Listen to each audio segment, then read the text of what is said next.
All right. Hi, everyone. Hope everyone is doing fine on this lovely Tuesday afternoon, evening, morning, wherever you are. Last two streams were devoted entirely to painting this guy that I'm holding in my hand right now, Mikhail the 16th, henchman for Yenza crew.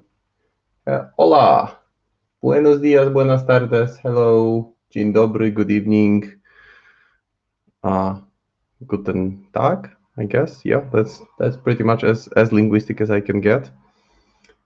So this is the Mikhail that was painted over the next two streams. The only thing I did online was the base, essentially the base and the blade. Those because I thought that I don't want to have three streams in a row dedicated to the same model. And also I did some texture on the cloak. So let's hold on a second. It should stabilize in a second. Because the idea was that he was quite painted with vivid bright colors, and he's a seeker guy, so he gets dirty along the way. So I made sure that the final touches reflect that. And the blade was a bit of a challenge because it's a huge flat blade. So I did the midsection in brownish metallic shades, keeping it darker in the middle, getting gradually brighter and silver to the edges. Then added some blood splatter, painted the pommel with some crystals, and that's Mikhail ready. And speaking of large blades, there is even one character with larger blade than Mikhail, and that is Nekima. Some treat her as a queen, some as the usurper. Whether you love her or hate her, you just need to factor her in when you see her on the gaming table. So what I did here was, after the assembly, I made sure that I have somewhat custom base for her. So I used plenty of skulls. She is this. Oh yeah, this is gonna be fun. This will take a stream or two or three to complete because it's a large model. Just let me put Mikhail next to her. And Mikhail is no joke. He's a pretty tall guy, right? He's mounted on a larger base, but he's still quite big, and you can see that he looks like a baby next to Nekima, who is just huge. So the custom made base, why did I do it? It's made of milliput, so this modeling putty, that's what I'm using for the Healy structure. Then I put some texture with old brushes or old bases, just making sure that there is something. Hannah, yeah, you want to paint it. It's a cool model. It's a cool model for sure. The mother of Nephilims. I mean, I expect to see some Lilith comments in the section because there is some people still miss her. She was a big favorite. So why did the base? Because the miniature is connected to the base with one hoof. So I thought I pinned it over here to the base, to the structure that I built. And I also glued part of her cloak just to make sure she stays even, she stays put, and she doesn't move because it would be a shame if she just fell off the base. So I did a little prep work on her, and I will be starting with just making sure that the coverage of the base coat is even, because there are still some. I base coated her with spray, but there are still some areas which could use just a slight retouch, like over here, where I see that the coverage wasn't that even, where there is still some gray of plastic showing through. I want to make sure I have a solid foundation to build on, and still hesitating how to go about her because she's never born, so I want purple to be part of the color scheme. And I reckon this will be her wings, maybe a bit pinkish. Her clothes I plan to paint with purples. dark hair, pale skin tone, but the skin tone I will put some extra touch, not to make it too human, just to make it a bit otherworldly, just enough to show that she's not a human, because that's the last thing that Neverborn would like to be compared to a human. They don't really get along well with humans. And it's never been good in terms of their mutual coexistence in the world of Malifaux.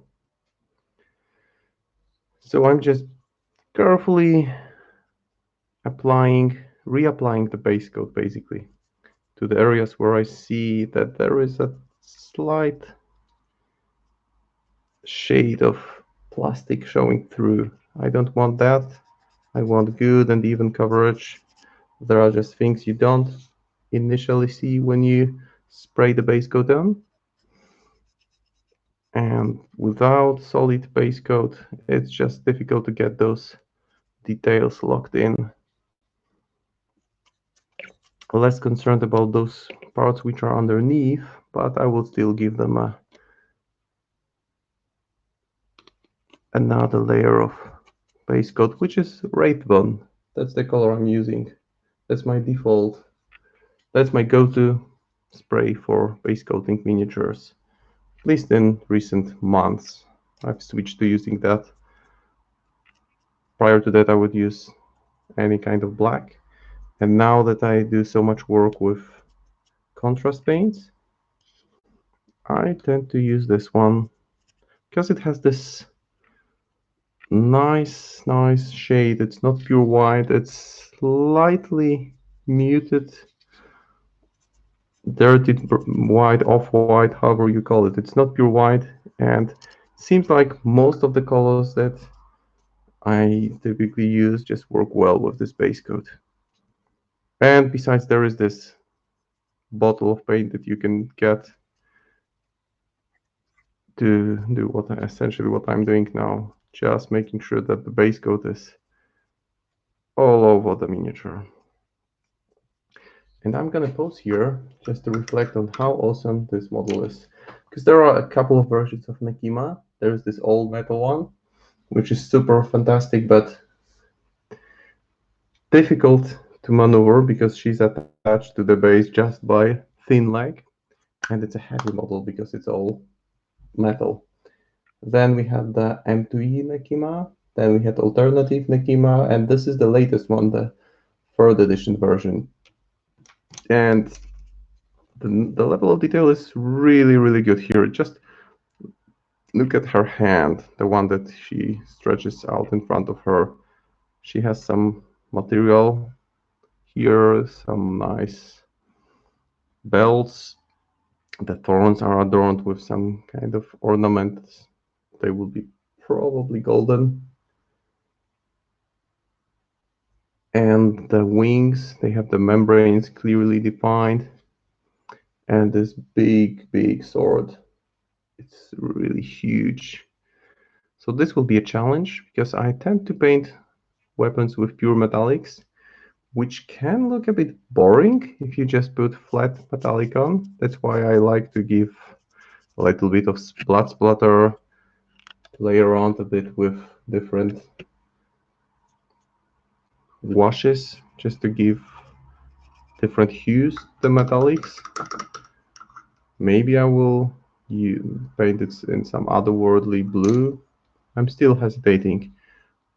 If you've watched any of my streams before, you know that I come to the stream with a general plan, which evolves along the way. And the facial details are so well defined here. So I'm really happy to be working on this one. And this time I tend to either begin inside out or outside in. But for tonight, for today, hello Maglav, good to see you again. But this time I will begin bottom up. So I will start with the base, because I've placed wolf concepts. I'm currently painting a female demon myself. She likes this dark maroon color. Yeah, that could work. That could work as well.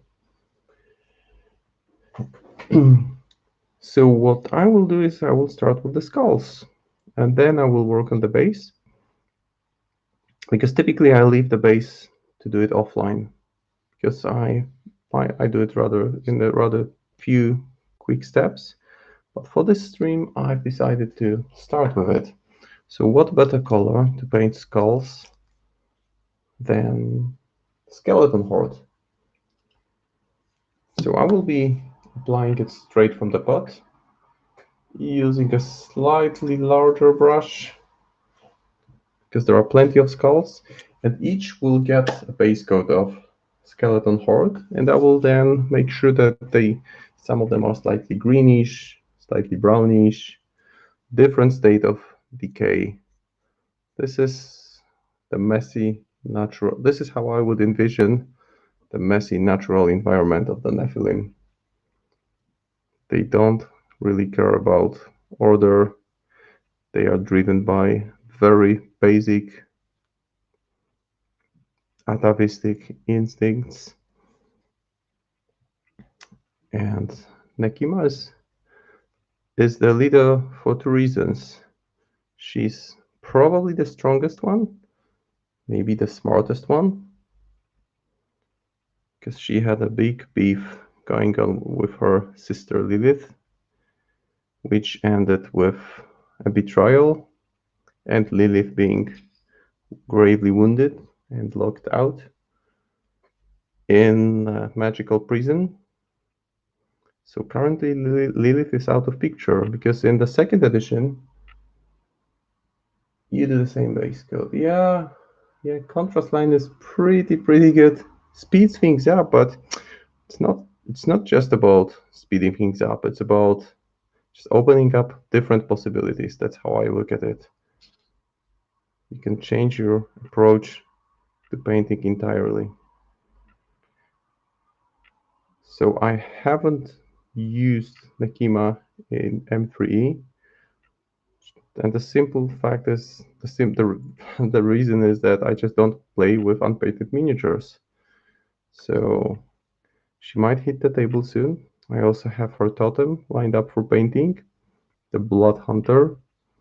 I will get around to painting it soon, or maybe sometime in the meanwhile. I will work on it. Harmfully killed stereotypes. Yeah. Yeah, I mean, Neverborn have evolved, right? They have kind of made an attempt to infiltrate the humans as well, just to get to understand them better. Because they just can't get rid of them, so they just needed to learn to live alongside them. Or just set up clear boundaries. I faced Nekima once. I played against her in a tournament, and it was a quite painful experience. I mean, the alpha strike pain is real there. She can get focus or focus 2, turn 1, then fly across the board, basically. Just take down a miniature, a model or two in her first activation. So this is something that you just need to factor in, and you just need to somehow learn to brace for the impact of Nekima hitting in. Because then it's possible to take her down, not easy. She tends to pick the Ancient Pack upgrade, or 2 upgrades in her crew, just to make sure she wins initiative. So she can be the last one to activate, kill some important model like Key Scheme Runner, and then start the next turn, hope to kill another model, and then die, or live on. Because her survival is not something to be taken for granted. But she does hit like a truck. I mean, unless you have armor or some great healing that you can use afterwards, she can just get a model down to no wounds at all. Yeah, humans are renowned for sticking to our boundaries and being trustworthy. Kind of. Kind of. So, already, even at this very early stage, the skulls look sweet. This is just a perfect color to get the skulls right. And if you want to get a skeleton on the table, you're ready to go at this point. So, but I will work on that a little bit more. So now I will grab Basilicanum Gray, which is what I use for the sand around the skulls. Sure, go ahead and blur. Head to the store, get your Malifa or get your whatever you need, and see you around. And now I will just apply this gray, Basilicanum Gray, in the areas around the skulls. If I get some on the skulls, it's not an issue at this point because I will still be highlighting them a little bit and adding some complexity there because it already looks good. So why don't we make it look a bit better? And it's a big base for a big model, so it will take a while.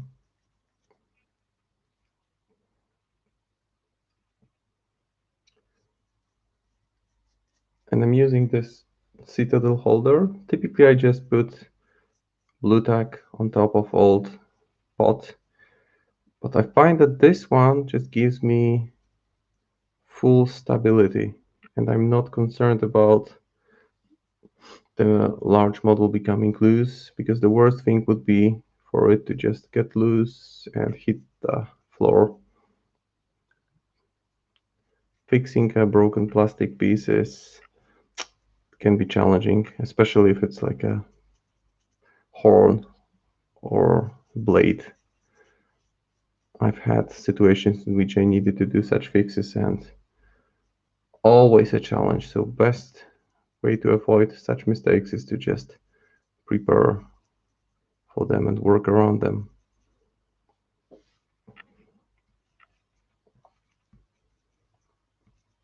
So working my way around all the skulls.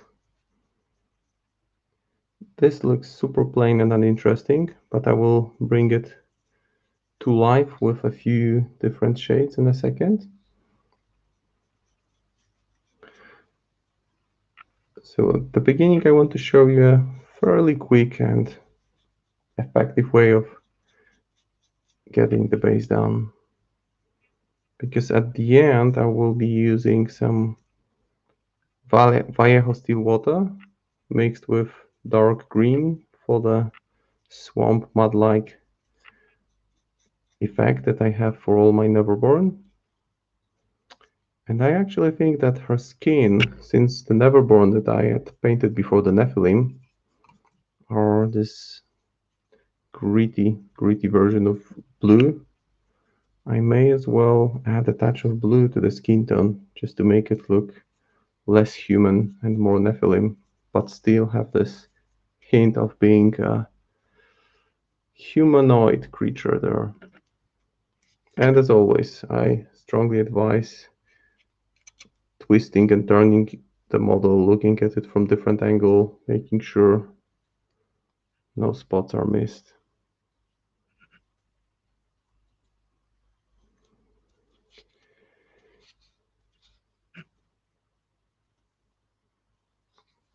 Yes, already there is some nice contrast building between the sand and the skulls.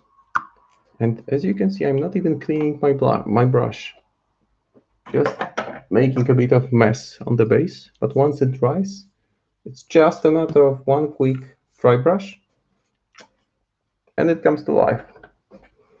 So no need to be super careful here. So now I'm using Blackberry Flesh, which is this bright and very light shade of green. And I'm just randomly placing some of it on the base just to put a bit more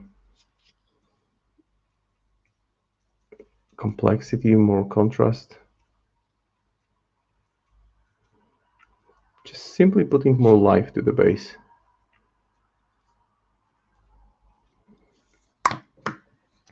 Now still, without cleaning the brush, I will switch to snake bite leather. Why not?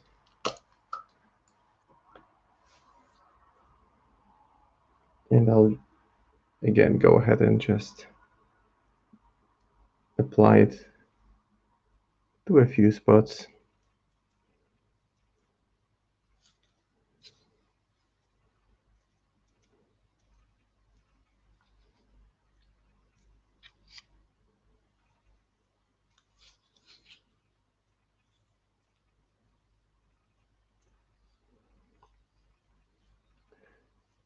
And since I have a slightly darker shade of brown, I'll just insert a drop into the eye socket, empty eye socket, just to make sure that these stay much darker. So I'll just go around, make sure that they all look hollow and dark. Yeah, and that's it.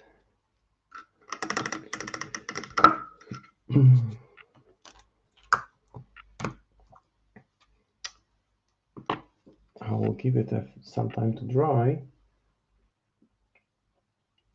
Now you can speed it up with hair dryer.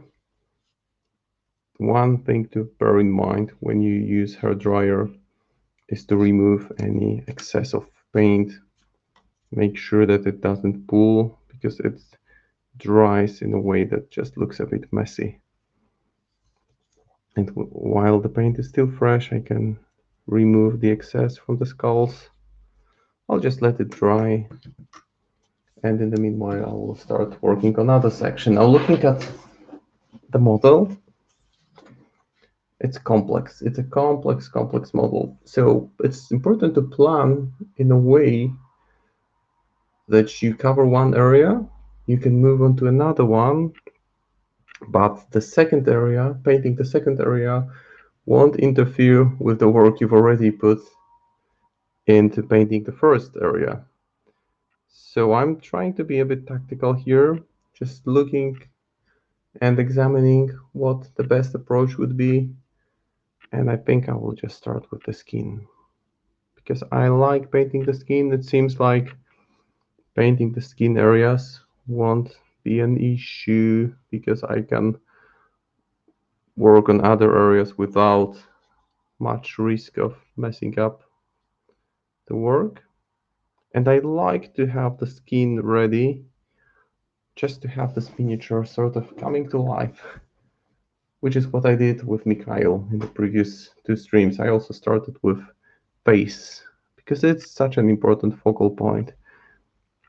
And with Nekima, I think that one of the challenges is that her right eye is partly obscured by her fringe, so it will be a bit tricky to get it done right. And I'm going to use a bit of painting hack here for painting eyes, something that I've used on a number of occasions, which is black liner. So it's a marker with a very thin top, which has a pointy edge, and you can use it to paint the eyes. So I'm going to give it a go. But first off, we need a solid base coat for the skin. So I will go ahead with Basilicanum Flesh. But I want already the base color to look slightly otherworldly, not too human, so I will already start mixing it and adding a bit more complexity to it at this stage. So let me just grab one of the bases that I use for my temporary mixing pots. So here they are. All of them have been used in the previous streams. And I will prepare my mix using Basilicanum Flesh and a touch of blue. So here is my mixing pot, giving it a good shake, and I'm thinking Griff Charger Blue. This is the color that has a slightly bluish undertone. It's bluish grayish, but I want it toned down and muted, and then I will build up some vibrancy to it. Not too much, because I want this hint of human skin that doesn't look too human when you look up close. So that's the idea. So let's go with it. So I will just apply a few drops of Basilicanum Flesh, making sure I close it properly. You don't want it to spill and taint everything on your workspace. Then the Griff Charger Gray, getting a solid drop and mixing it in. And always testing it on the white sheet of paper. Maybe a little bit more. I want this dark color here.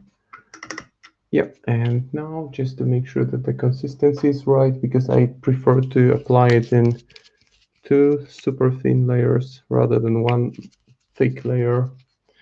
I will add a big drop of lemon medium, mix it up,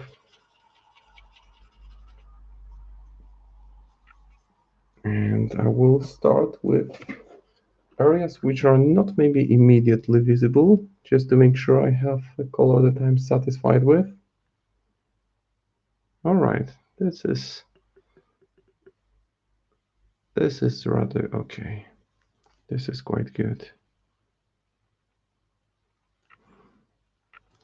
So I will first of all give this nice base coat to all the skin areas, making sure I don't apply too much, because it can ruin the detailing of the model. So you want to be careful at this stage, don't rush it.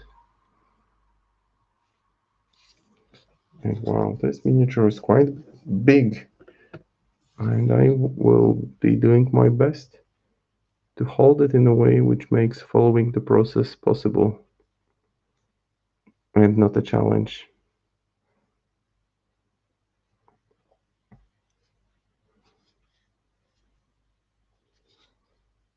Yeah, now that I'm sure that this is the color that I want, I will just go ahead and apply it to the face. I will try to keep it close so that you can see how it immediately flows into the recesses, and the color is pale, which is what I was aiming for. And she looks angry. It's a nice way of preparing the next stages of work, because it clearly marks the details, the shades. So it gives you a good idea of how to work with the surface in the next stages. And at this point, if I leave some of it on the clothes, it's not a biggie, because it can all be fixed in the next stage. And the other arm, and I think those are the only flesh elements showing.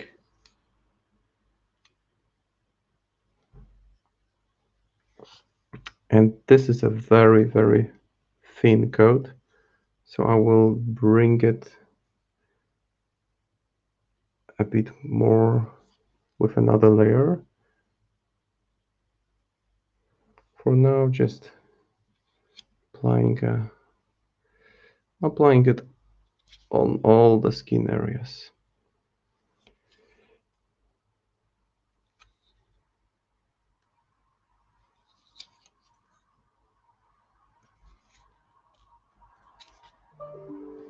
So it's here.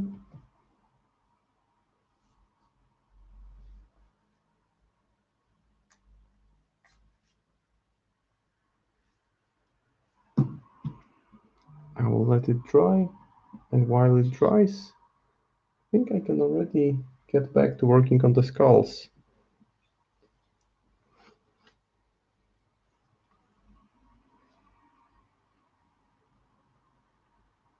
But I still want it a bit darker.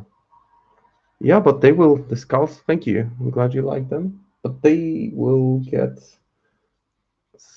a bit, they still need a bit more work, I think. So let's put a bit more of the paint on the skin, but you don't want to go straight on while the paint is still drying, because that will just smear it over the area and it would look not like it's base coated or pre-shaded. It would just look like it's dirtied. So I'll just give it a second and move back to skulls. So for the skulls, I will pick a color which resembles bone. So why not, let me think, maybe this one would be good, not pure white. Yeah, I'll use just bone white, and then I will mix it with some dead white. Wow, the colors seem like perfect choices for painting skulls and bones. So I've put some of the bone white on the palette, and I will get hold of my brush with very thick bristle, which is perfect for dry brushing. And it's, with dry brushing, you want to make sure you leave basically no paint when you brush it over a surface.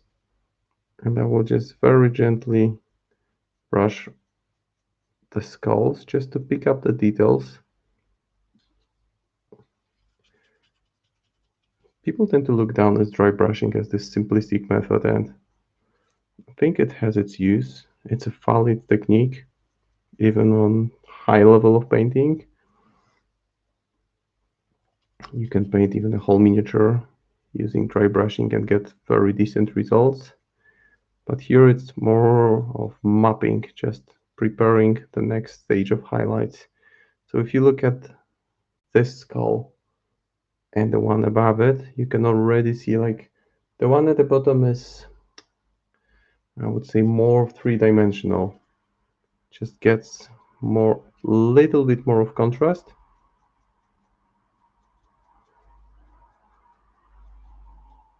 It brings more life to the whole composition. This is like demon skull. Anything goes in Malifaux, right? There is no, wow, this skull feels out of place. No. I mean, if it looks too modern, then it might be a wrong choice, but, well, different creatures leave Malifaux, so different creatures might have had this bad luck of entering the territory where Nekima feels she's the queen.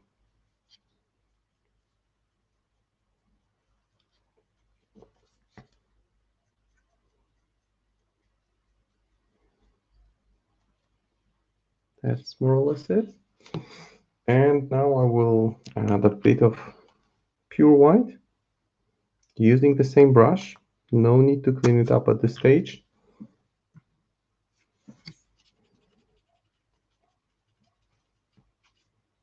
Making sure it's dry brushing.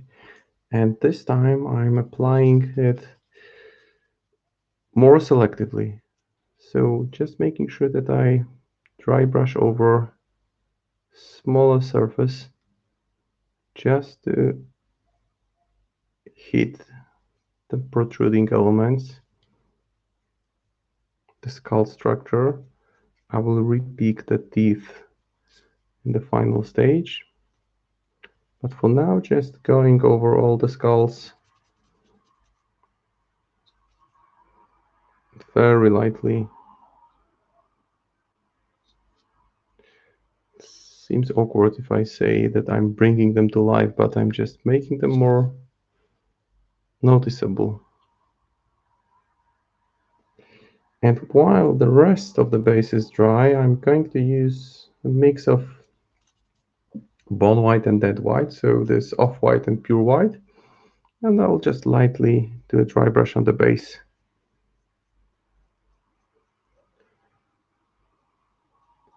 And now the spots that I've applied with different type of contrast paint just kind of blend in and form this unified mass.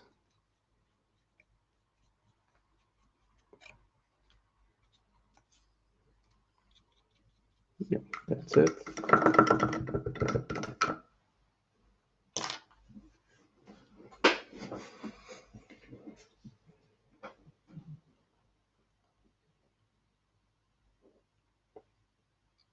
And now to make those skulls a bit more diversified, I will use a couple of washes. So I will use light brown, mid brown. Let me just put them all together.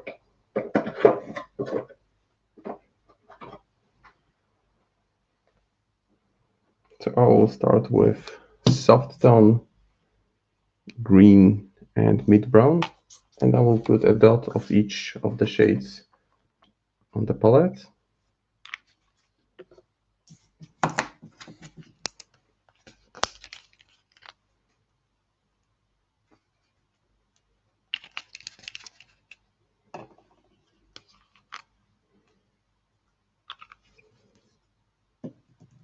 Next to them, I will put a small drop of lemon medium. So this is the setup. As you can see, 3 dots. Lemon medium is transparent, so it might not be. Yeah, that's all about adding dimension. That's exactly what I'm striving for here. So I will be using now the same brush and just trying to make them look a bit more diversified. So I will tint them using different shades. So this one will be light brown, maybe this one too. I'll just do it in a seemingly random way, but that way they will look like they are in a kind of different state of decay. Some will get a touch of green, a light touch of green here, and there, and maybe there. And now this darker brown, I'm using the same brush so that part of the green still remains on the bristle, and that way it's more structured color composition.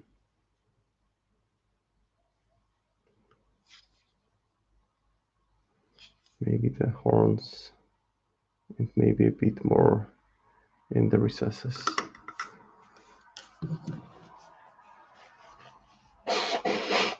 Sorry, I'm having a bit of a runny nose. It's this time of year, I guess, especially when you travel in public transport. You hear people coughing and snoozing all over the place. Now time to add a bit more dimension to the skin. It's rather pale and rather flat. So let's change that.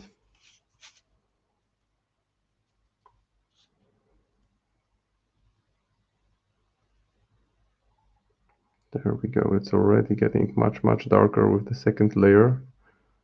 And I'm just being careful not to smear the color rather than dark.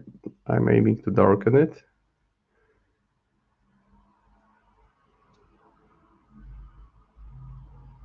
And after that, I will start the highlights. The only area where I feel more comfortable letting more of the color flow in are the fingers, because you want them clearly defined. and the level of detail. I continue to be amazed by how good those models look.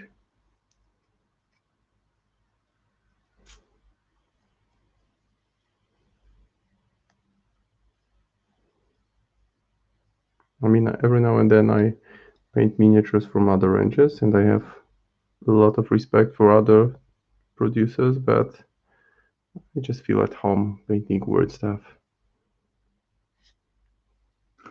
Okay, that's it.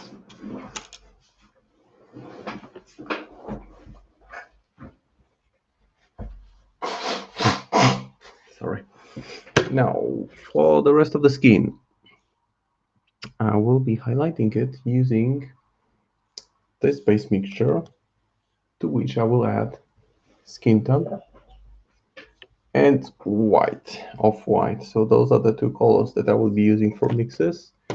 And maybe for the final stage, bringing it together, I will use flesh tone with a touch of blue. So those are the color choices for the next stage.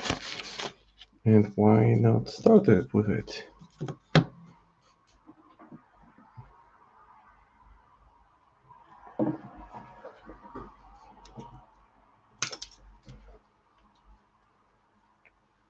So starting with skin tone.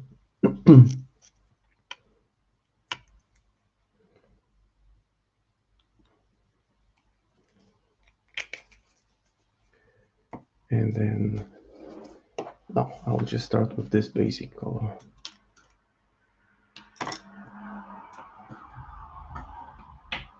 And I will grab a smaller brush, mix it in with the base coat, start building up the highlights.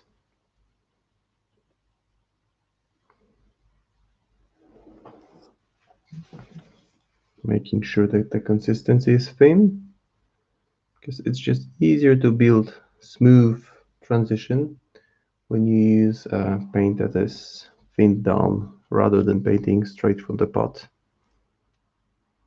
So holding it in a way that I can clearly see which are the raised areas where the muscles should be defined.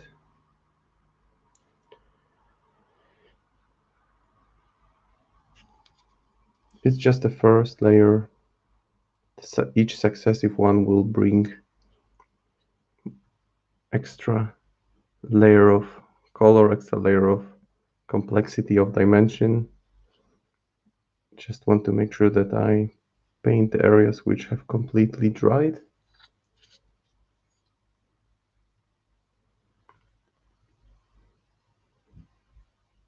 And I don't want to rush this part.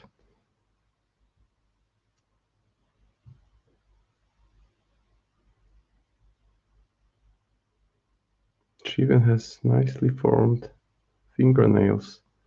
That will require some work.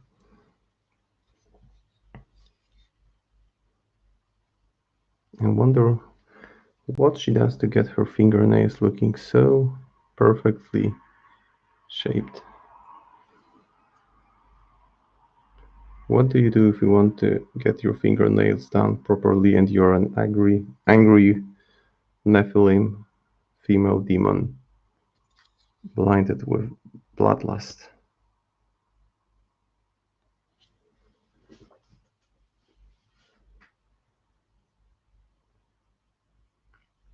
So on the other hand, there isn't that much skin, but the rest of the miniature, I'm thinking more of dark purple shades.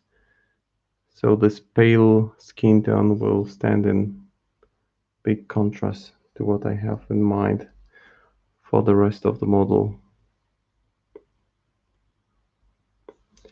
Now the fingers at the top, just taking a peek that everything is captured well in the screen. It might take more than 2 streams to get this one done, because it's a big model. Now the face. I want to make sure that the consistency is right, because if you apply too thick paint, then you can essentially lose the detailing on the area which you're tackling, and that would be a disaster on the face, which is this focal point of the miniature. So I want to be extra safe here. Don't want to rush through it, taking my time, just picking up all the details.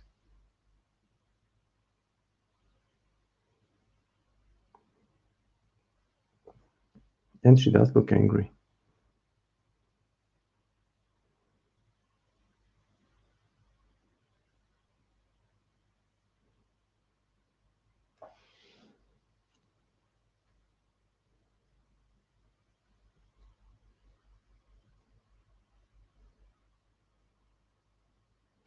And there are different ways of painting skin. One of the good pieces of advice I heard when I asked a good painter, how do I paint the skin right? I struggle with it. And I was told to treat skin and visualize it as if it was just a material. So do not lock yourself in thinking that, oh no, I'm painting skin, it's this challenging part of the model. No, it's just another part of the model that you can approach in exactly the same way as you approach clothes or any other details. And while it's not maybe it's not a super helpful, if you give it a thought, if you think about it, then it starts making sense. Okay, time to get it a bit brighter. And since the paint is slowly drying, I will add a drop of lemon medium to the mix. And maybe grab a smaller brush.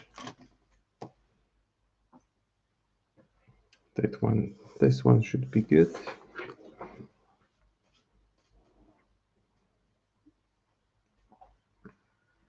And I will be mixing it in with next to the previous color, just to see the difference and make sure that I follow the gradual process of slowly bringing it up. And here I'm focusing on gradually smaller areas, so not painting the whole cheek, just the cheekbone, next cheekbone,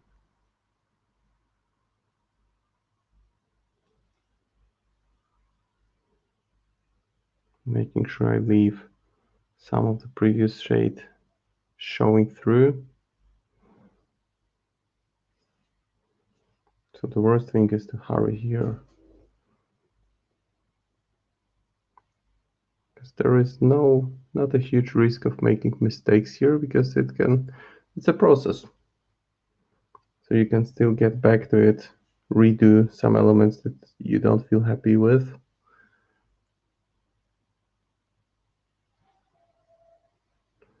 And also make sure you don't put too much paint on the brush.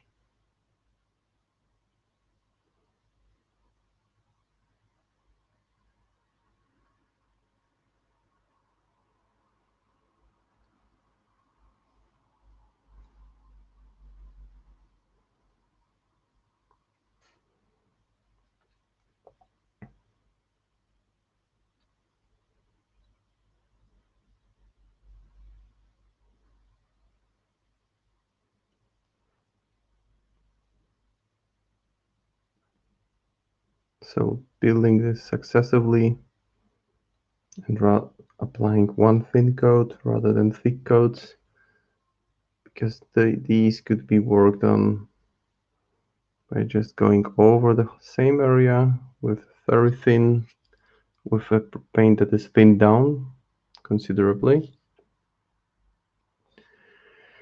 And just gradually building the highlights. So this is another example of how I approach it. Just trying to look at how the muscles here should be defined. The same for the hand.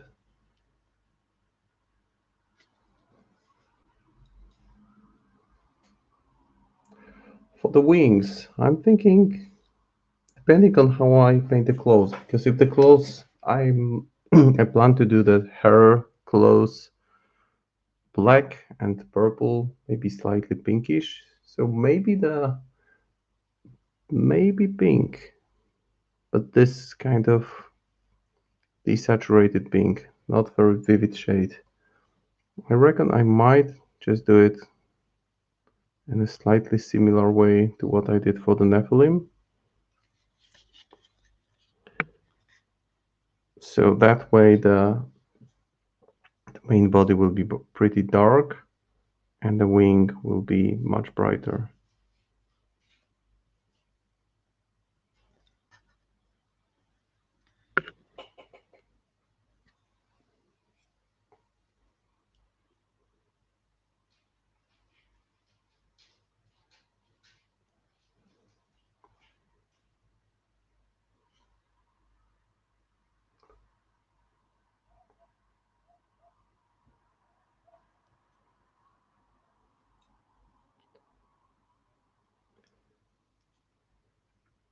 So still brighter shade. It's almost humanoid shade of, but that not almost the kind of color that I would use for painting humans of Malifor. And when I get to the point that it gets very bright, I will glaze over with a few selectively chosen glazes of blue and skin tone mixed together. So if I create a bit too much contrast at this stage, it will all become smoother later on.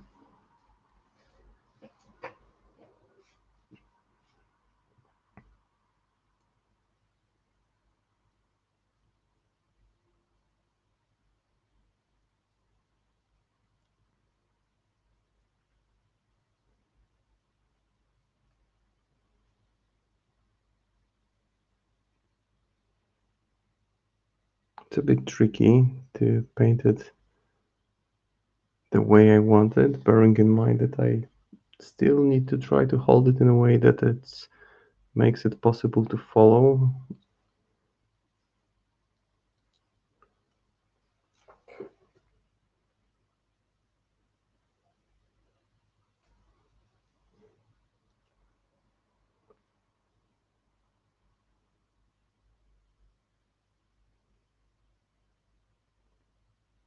Almost at the point where I'm getting to very bright shade, and I will be toning it down with this glaze that I had in mind.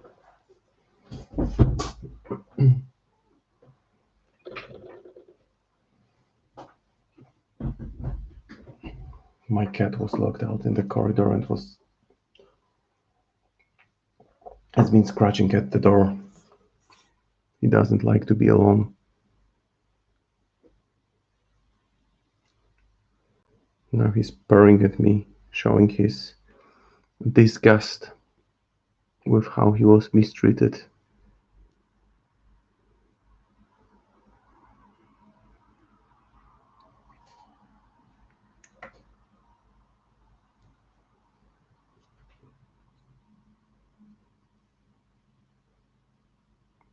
So I'm just kind of tapping the color in.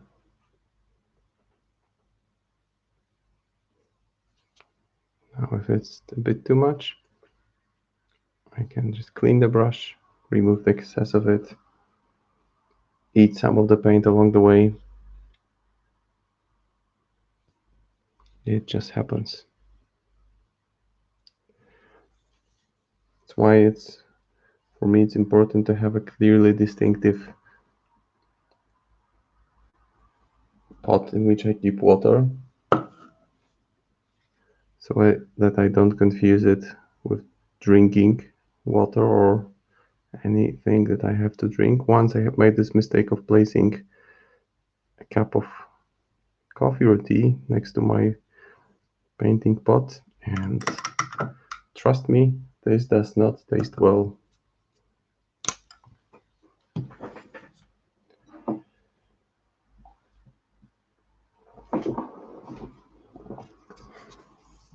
So now I will make it even brighter by adding off-white,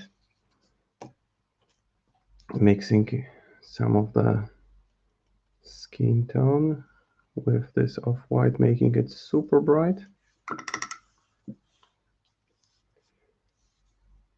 Yeah, indignant sound of purring. That's what I hear all the time. What can you do? Nothing you can do.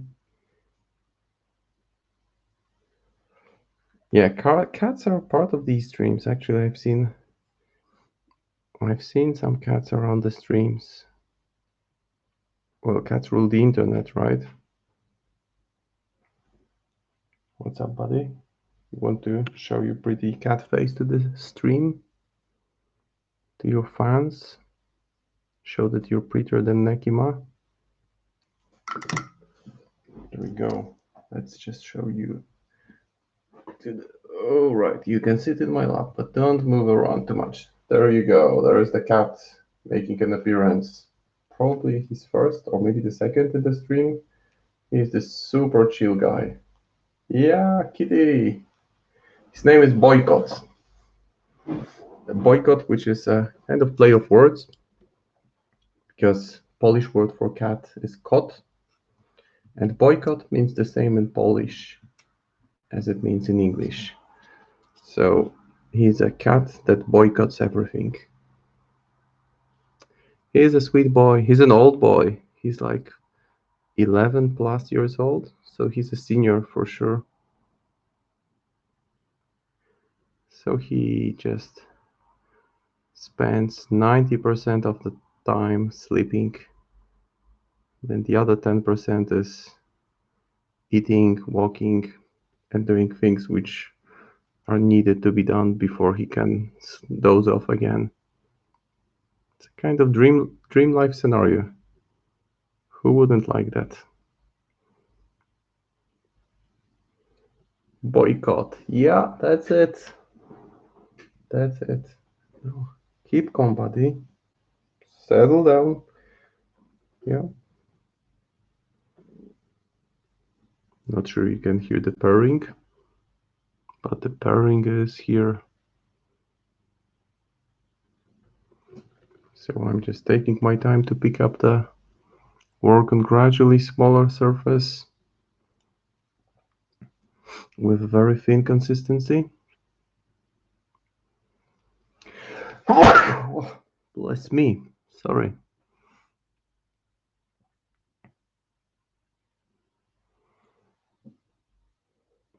Thank you. Just this time of year. So both of my kids go to kindergarten, and yesterday when I was picking them up, I noticed that, well, there are 4 groups normally, and there were 2 groups because there were so few kids that they just put them together. It's just this time of year. It lasts for a while.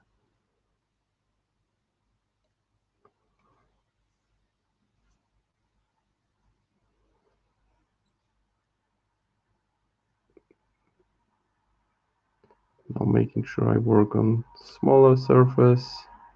The collarbones as well need to be picked out. The cheekbones. Hello, kitten. Hey, kitty. You happy now? Sitting in my lap rather than alone in the corridor? Bet you are. He just wants to cuddle up all the time.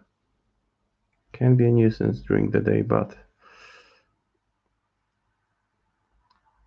he's a vet, so he has every right to demand his rights.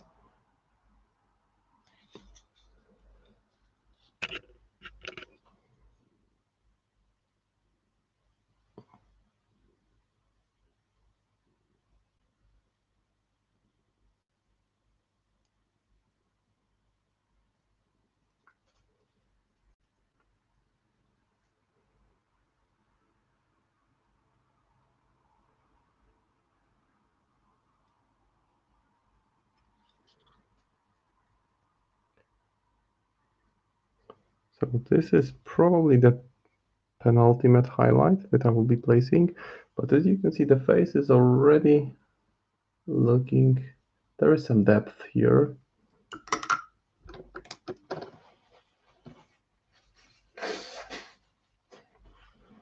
Okay, took him a few minutes, but seems like he has settled down for a while. Boycott, that's a very good spelling that I could use. Now for this final highlight, I will just use this bone white color and mix it, just add a very light touch of skin color to make sure it's muted down considerably, and just very selectively apply it to the most protruding elements.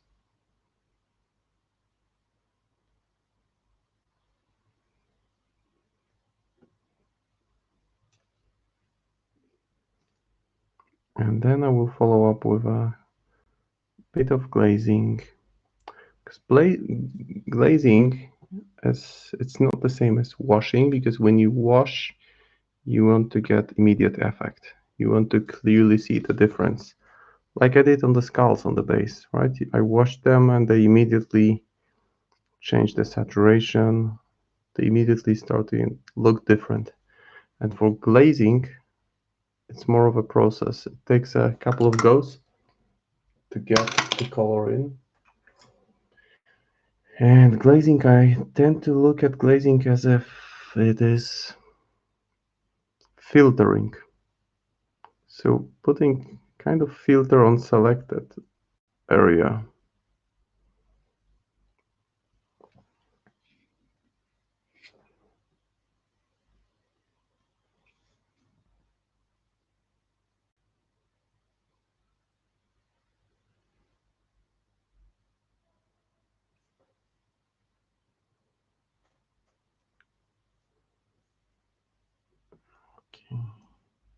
Okay, okay, almost ready here. Yeah. And I won't be painting any face details, so no eyes, no teeth, no lips at this stage. I'll just wait until the elements that I glaze over dry off completely. So for the glaze, I will be mixing in some blue and some flesh shade with lime and medium. So again, it will be muted. It won't impact it dramatically.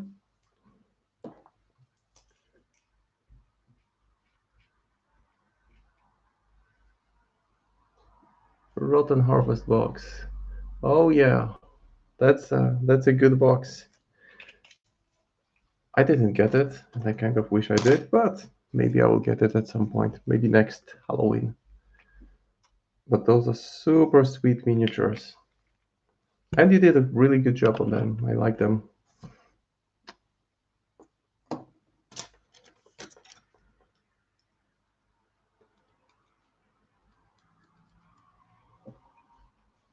And the entries from the Rotten Harvest. So much cool stuff. So now what I have is a blue, which is maybe a bit more brownish. I want to add a touch of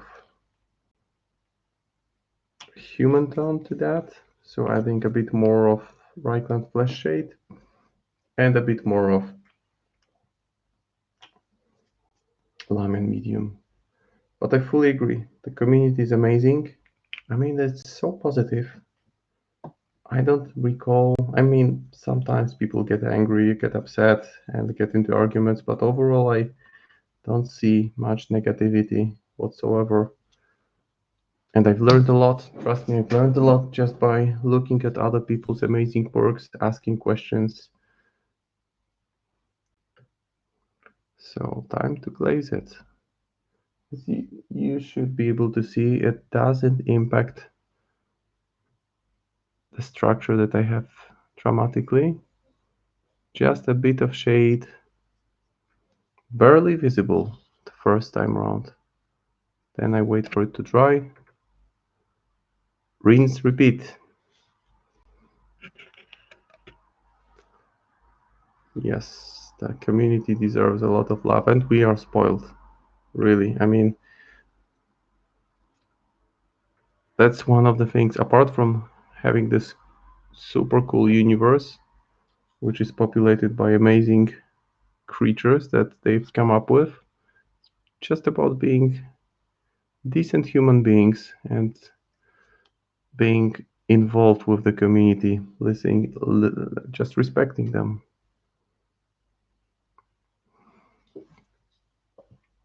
So now the filter is drying, and I'm feeling pretty good about it. Let me see if I can show it well. There's just so much detail that it's difficult to get it right, but all right, here we go. It just brings those highlights together. If at this point I feel that I went a bit too far and the highlights are a bit too extreme in some spots, I'll just glaze over them twice or 3 times or 4 times.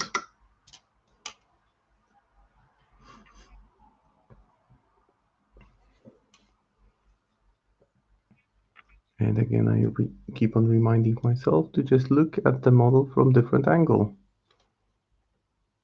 Make sure I get it everywhere.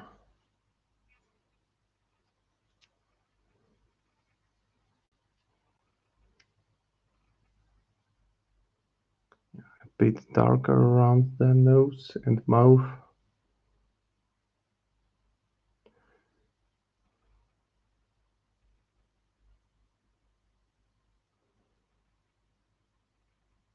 Okay. Yeah, feeling pretty good about it. Now to add some depth, why not paint the hair? So for the hair, I want them very, very dark. So this will create a nice frame for this pale base. Now we'll use Black Templar contrast paint. Just apply it directly on the hair.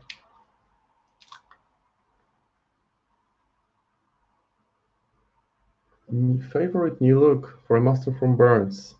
Huh, good question. Good question. Let me think. And I'm biased because I'm a big fan of Neverborn. So the question probably should be which Neverborn master looks best, because this is where my immediate answer will be directed. And I think either Titania, probably Titania, because while the original sculpt is great, this one just looks like a true Autumn Queen.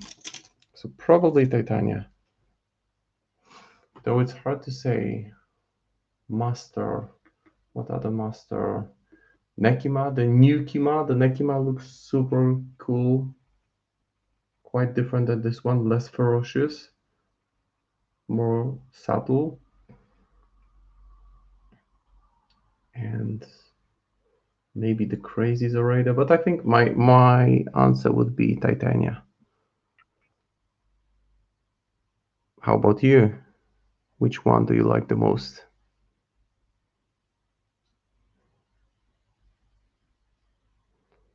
So now I'm just applying this Dark Templar directly in the hair, and you can see it flows in the recesses very nicely, tints the elements that are protruding so that they look more like gray than black.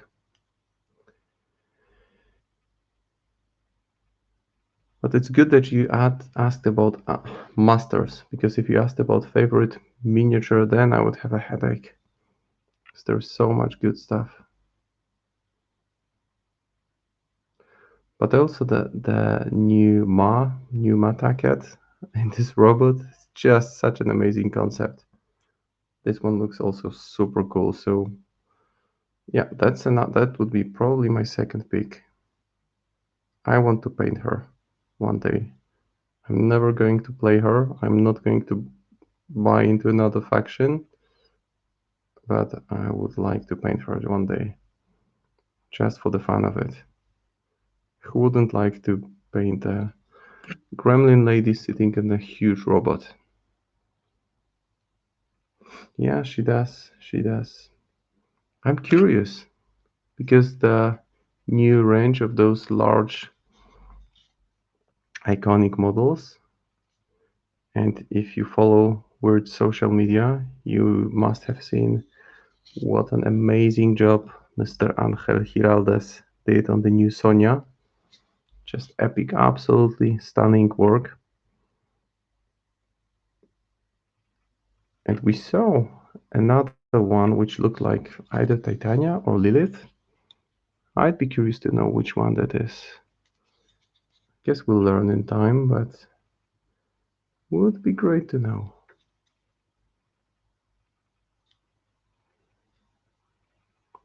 My bet is that this is Lilith.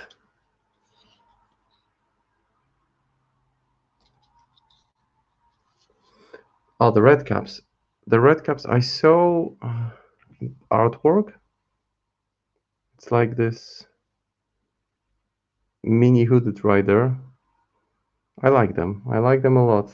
They can be... I'm not sure how much do they cost in stones. Can the user rider summon them? If they are cost 4 or less, then she could summon them. Or Widow Weaver could summon them, or Vasilisa. So puppet keyword is a huge, huge keyword. And they can eat scheme markers, so situationally, they would be good on table. And they look interesting. And what size of bases they are on? Are they like 40 or 50 millimeter? Because they seem like those tiny, tiny puppets on big bases, which is an interesting concept. Okay, I've put some dark on the finger, where I didn't want it, but I will fix it shortly.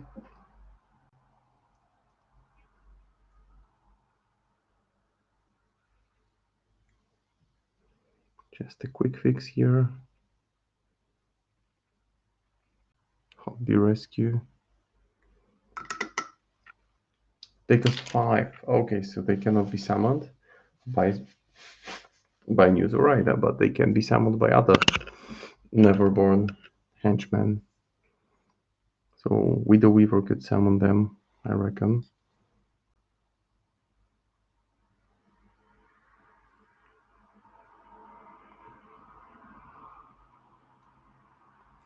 And it's still a guessing game how they will be released, whether it would be a separate box or maybe they will be part of the Neverborn starter. I'm really surprised that there is a new Neverborn keyword in Malifaux Burns. I haven't read the book yet, so I'm sure there is a story for that.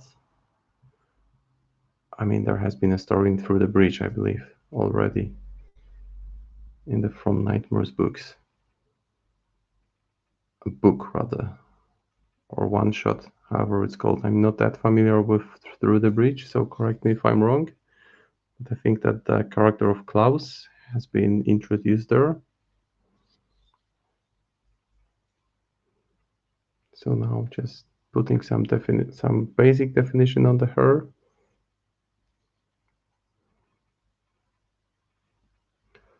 Trying to make sure I make it possible to follow the progress in the camera. If there is too much, I just try to remove the excess of paint and make it smoother. Don't want the paint to pull too much.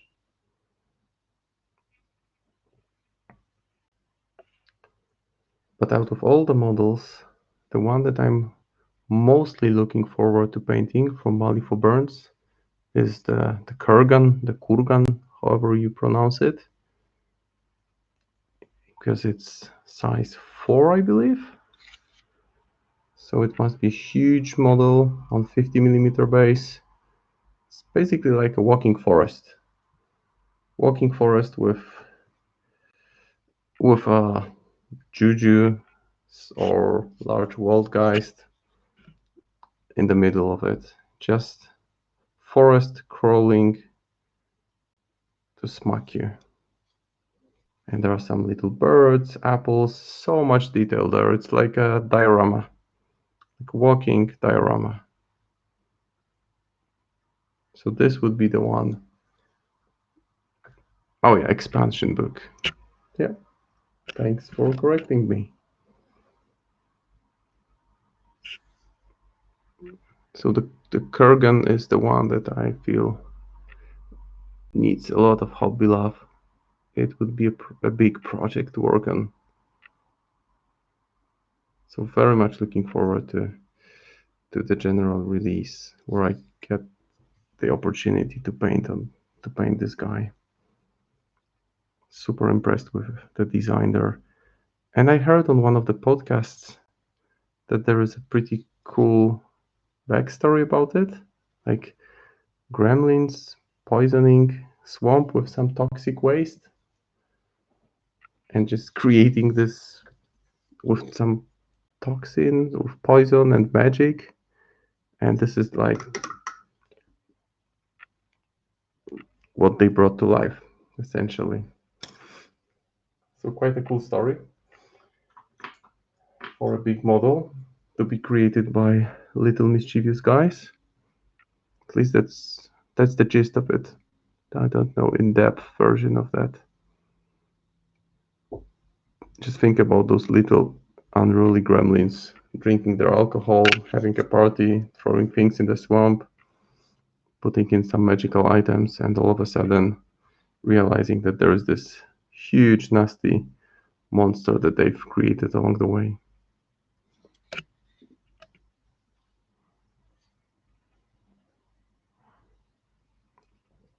I can almost visualize gremlins waking up hangover and seeing the swamp move. The swamp is moving. It's no longer a swamp. It's a kurgan. It's a swamp thing? I think so.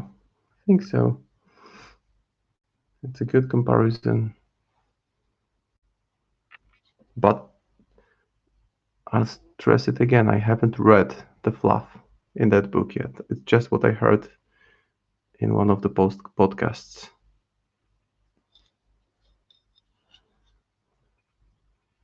Because now a lot of podcasts go through the book, just review it, summarize the most impactful changes, and just describe what happened there.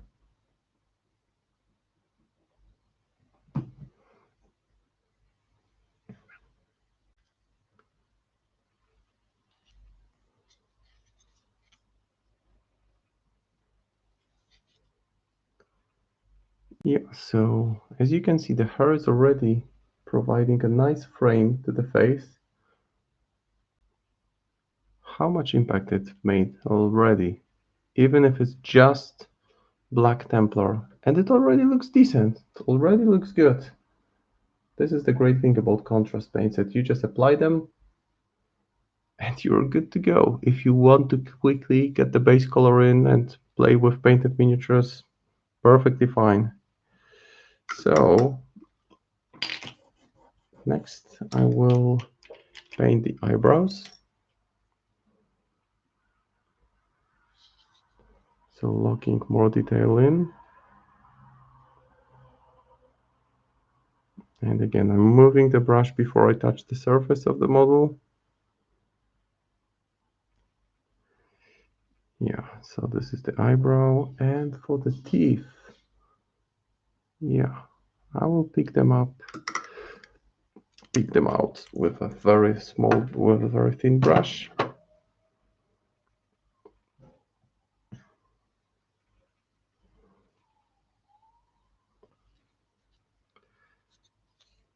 Because she is showing her teeth. So again, very precise control movement of brush. Just tapping it against the surface.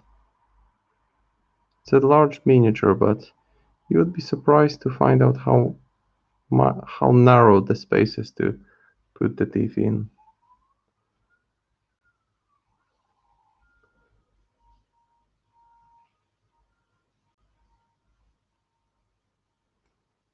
Okay, that one is a bit too large, so I'll just try to remove it. Good. All right, and the lips. You need to make sure that the lips stand out, that they are in a slightly different color.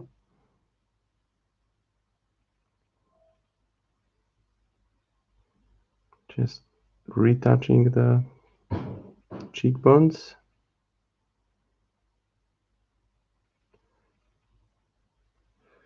And for the eyes, the eye sockets, I will start with painting them with a darker shade. For the lips, I think I won't go with standard pink. Maybe do them a bit more purple. Just grab a purple color. So Magus Purple could be the one. That's also a good opportunity to work on some makeup for the lady. I reckon she has a permanent one. Probably doesn't have time to work on it.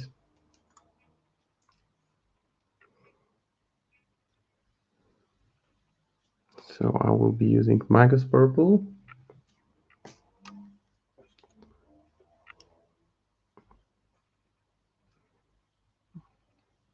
And applying it to the eye socket.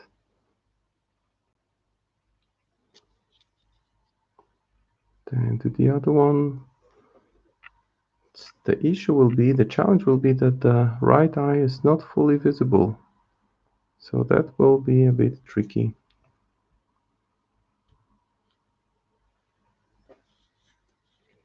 But no one said it would be easy. So now just to build the color for the lips, I will add a touch of black to Magus Purple, mix it to have strong purple color. And paint that. I just paint the lower lip. Hope you guys can see it.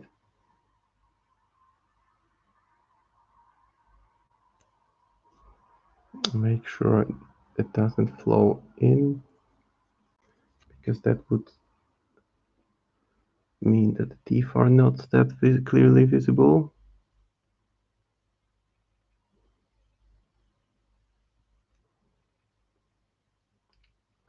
Yeah, that's purple enough. And the teeth are still there, so far so good.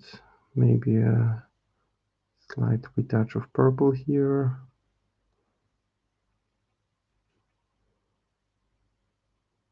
Just retouching it.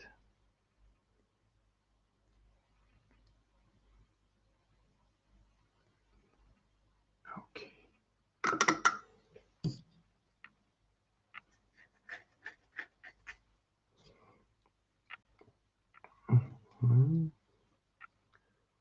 Now time for the eyes. So sniper work. Either it will work or it won't. But I don't like to paint them with pure white, because it tends to create too much contrast. It can be good if you work on vampire models. Just to give you an idea, here's a vampire that I've been painting recently, where I think it's justified to use pure white for the eyes, because this is the Evil Dead look. And I don't want Evil Dead look, because she's very much alive.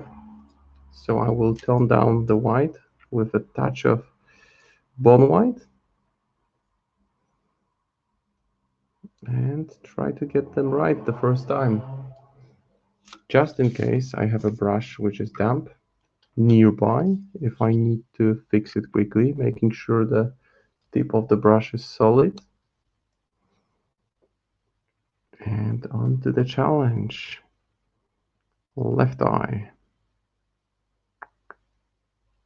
See, if you touch the surface and it doesn't leave any paint, it means that consistency is very thick, because paint dries super fast on those tiny brushes. So you want to load them a bit more to make sure they dry slowly. And there is the left eye. Okay, I'm happy with the left one. Now let's see if I can get the right one that matches it, which is a challenge because, as I said, the fringe kind of blocks the view here. So apologies if I'm holding it at an angle which makes it difficult to follow what I'm doing. But I'm just trying to find the right angle, which isn't an easy thing to do for sure.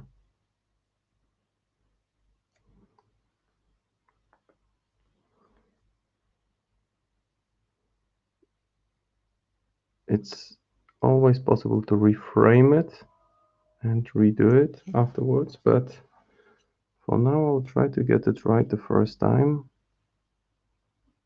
and take it from there, just to have a clear outline of the eye. It might seem deceptively easy.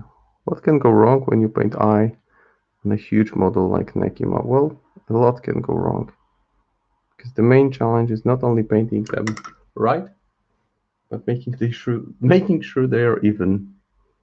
So now for the cleanup part, I'm taking the same brush, using black mixed with purple, just to put a bit more of eyeliner there.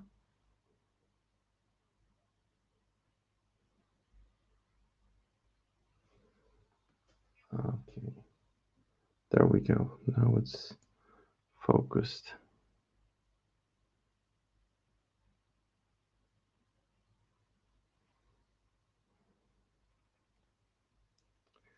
And the other eye.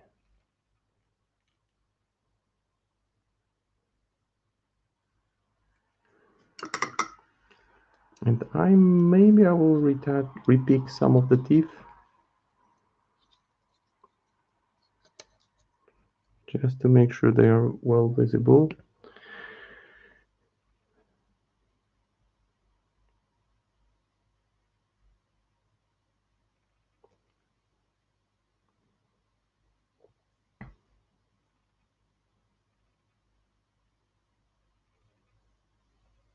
Literally holding my breath.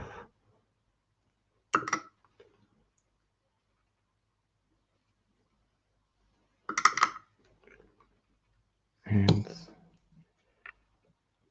this will need a quick wash, just to make sure that the teeth they don't immediately take over the whole face.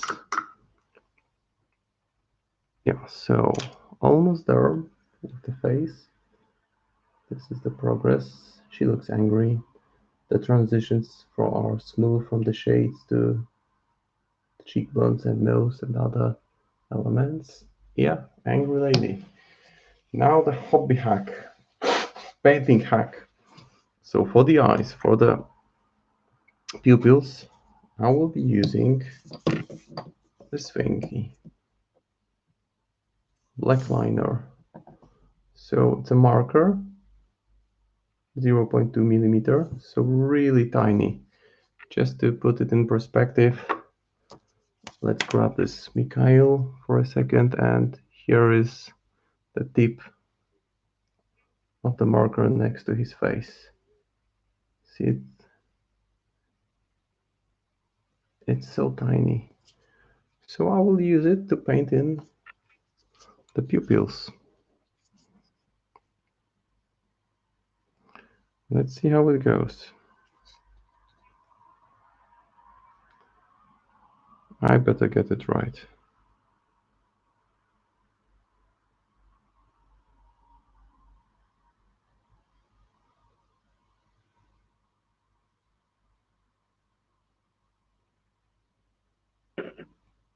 So the right eye seems to be fine. Now the left one, which is more tricky because it's partly covered by her.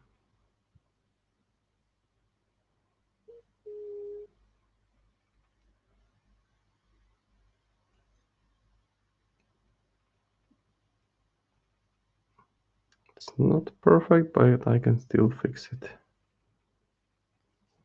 Okay, I will use some white to frame the pupils.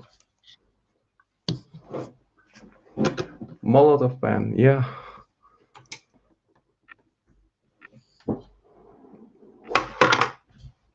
Okay, now the cat wants to go out.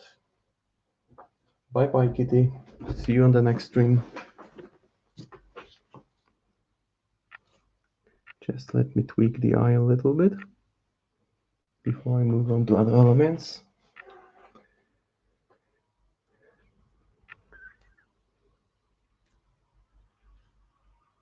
This is such a defining element of the model. But if you can place a dot of white, yeah, now looking better.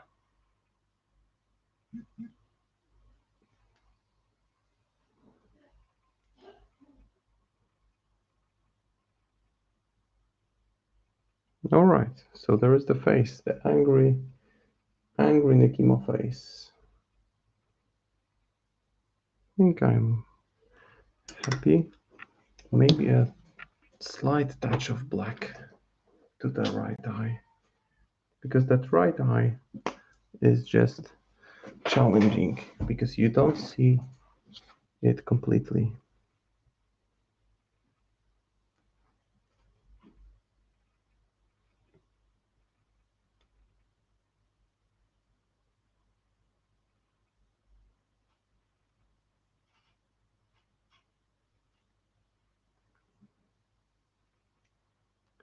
Never easy with the eyes.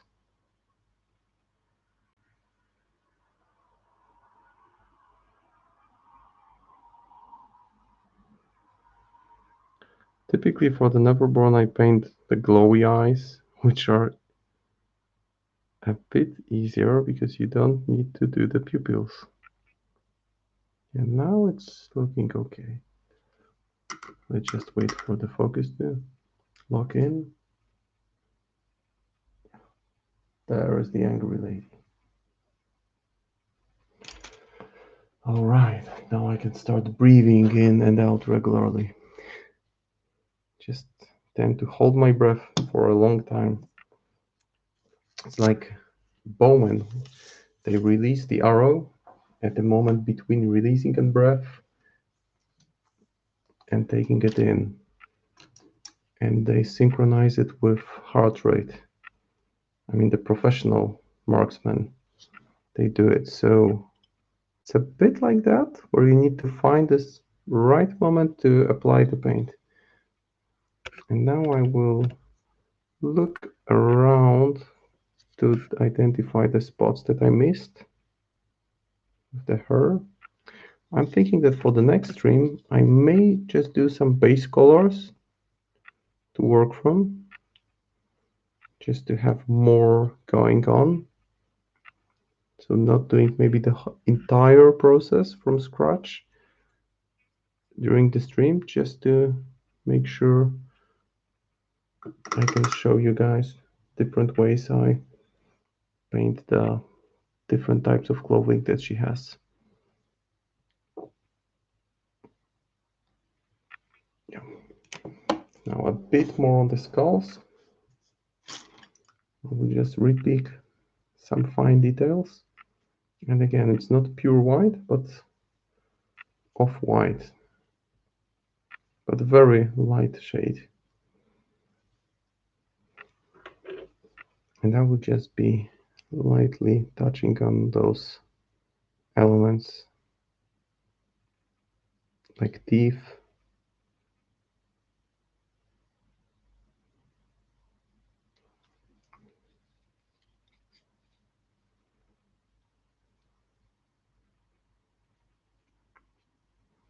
If there is too much contrast, you can just wipe it off with your finger.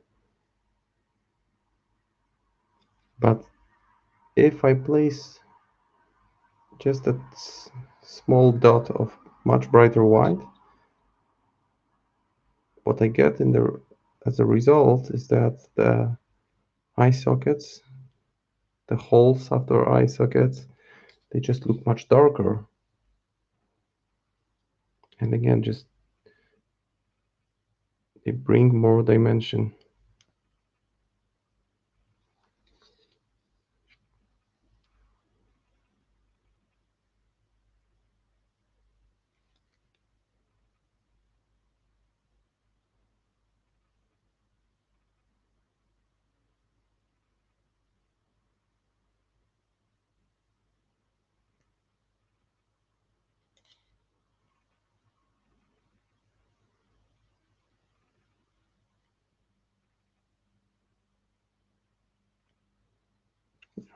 So that does it for the skulls. And as you can see, some of them are tinted more green, more brown. Just a bit more variety.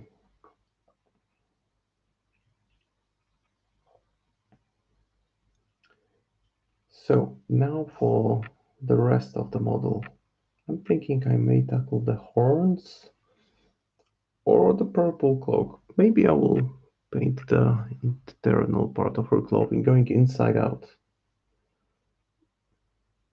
rather than focusing on the elements, because the hair, hair will get some highlights still, but the interior cloak should, well, they speak to me. They want to be painted. Hey, Guslado. How are things in Texas? Hope all is well.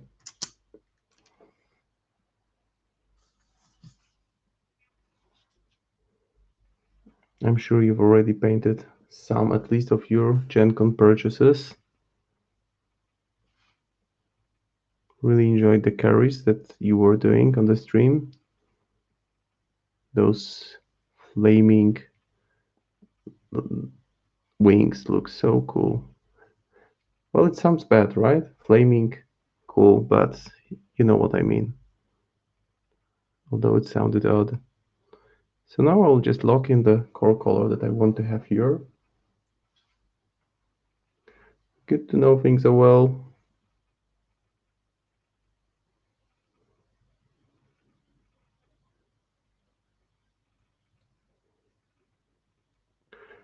And this will get gradually darker and darker in the next stages.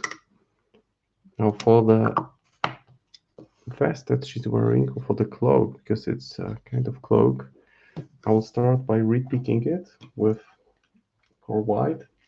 Things are pretty good here, thanks. It's, you know, so far so good. It's just this time of year where kids start coughing and snoozing all the time. So last week my kids were at home. This week they are again at home after one day at kindergarten. Just back and forth.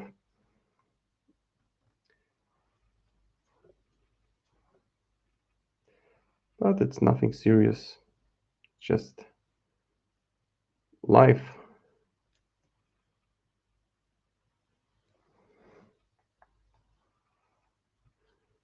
Haven't gotten any gaming in, which I'm feeling bad about. Haven't played a game in more than a month, I think. Maybe next week. There is a tournament coming up in Warsaw, so close to the area where I live, in the second half of December. And I expect that there will be around 10, maybe more people. And I've signed up for that. So need to get some games in just to get the rust out. And last tournament, there were already some titled masters. But I think that the TO made a rule that if the opposing players agrees to a titled master, then they can have it. It wasn't fully open, and they needed to have the model. So not that many. I think Ophelia and Dreamer were played in that tournament.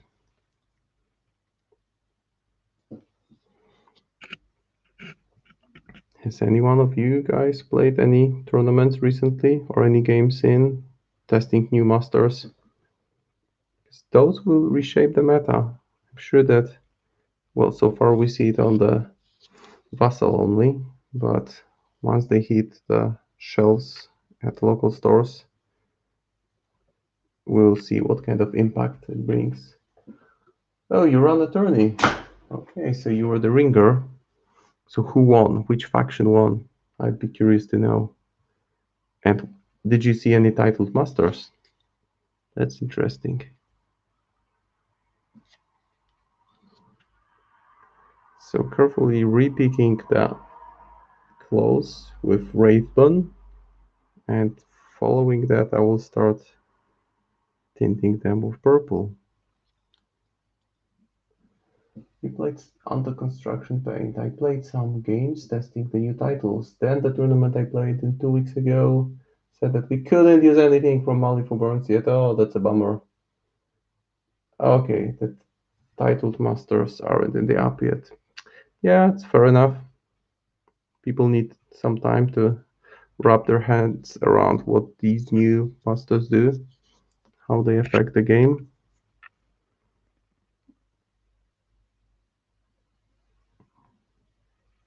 So maybe later in the year, maybe in the spring, maybe there will be new gaining grounds. Who knows? I mean, the beta testers know if there are tests going on, but it's still fairly. Not much time has passed since the release of new books, so I don't really expect many new things to be happening in the nearest future.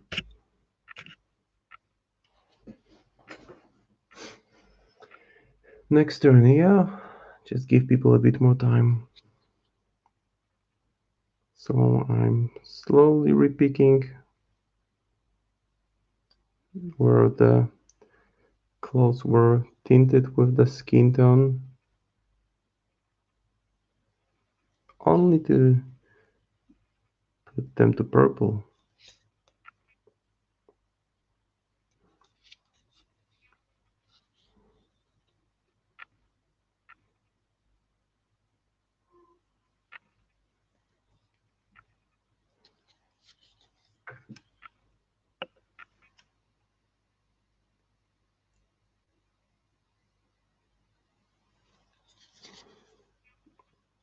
And she has some fancy clothes, actually. Maybe not the most practical for a Nephilim butcher, but fancy for sure. Second Saturday every month, regularly. That's cool. So how many people do you typically get in a tournament?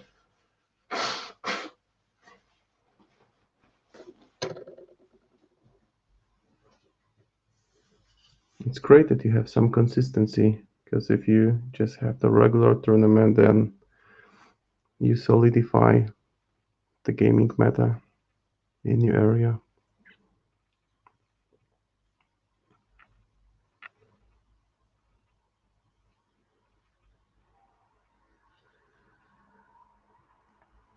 And these, I think, will be more brownish or yellowish or golden.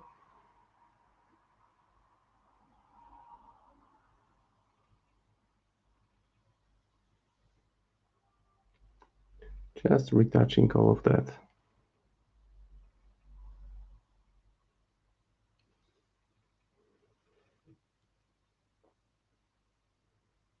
10 and 15 people. That's a solid number of attendees. free of a dead person. I bet. She doesn't buy her clothes. Just grabs them from the body that is near to her.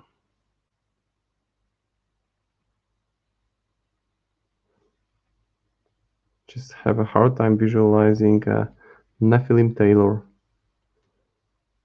calmly sewing. But then, strange things happen in Malifaux. The Ortegas have kind of trained a Nephilim to be their servant. Well, they've chained him and I assume tortured him or beat obedience into him. So things can happen.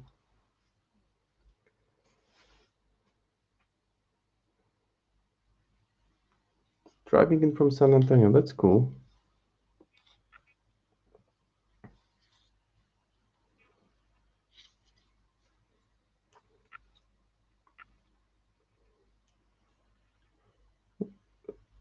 If you have 10 people, then it's enough of variety. That's great.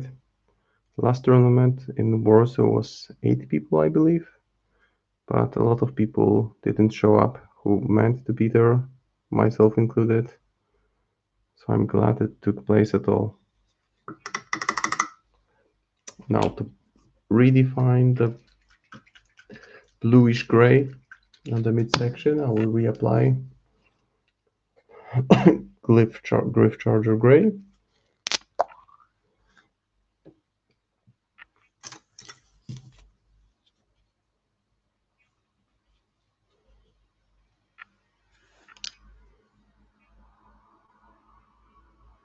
Because it's such a nice color. I like it, even though it doesn't have very strong pigment, so it needs to be built over successive layers to have an impact.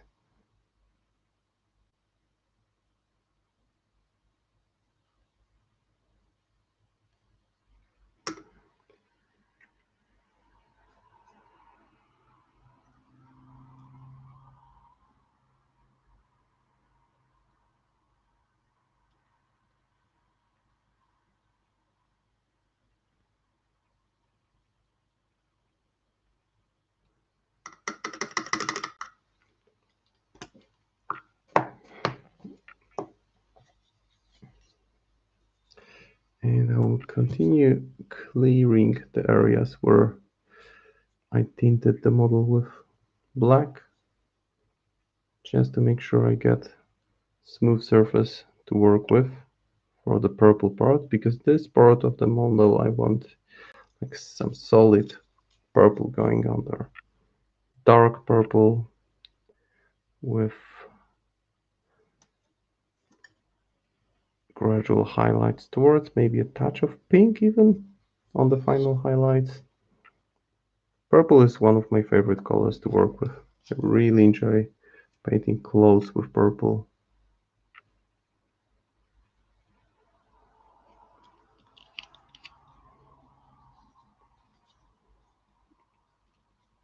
And plenty of opportunities for practicing that within the Neverborn faction. So some of the fur on the legs as well, around the hooves, closer to the surface, that I will repick.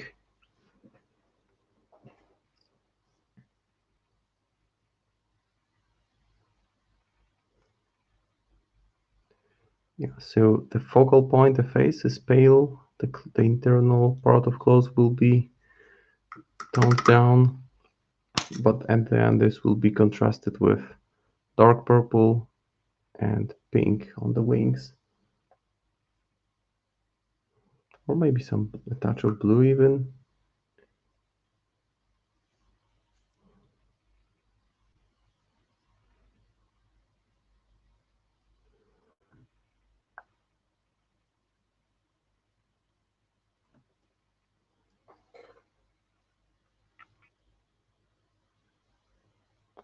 So she has some... Yeah, purple is... You cannot go wrong with purple on the Neverborn.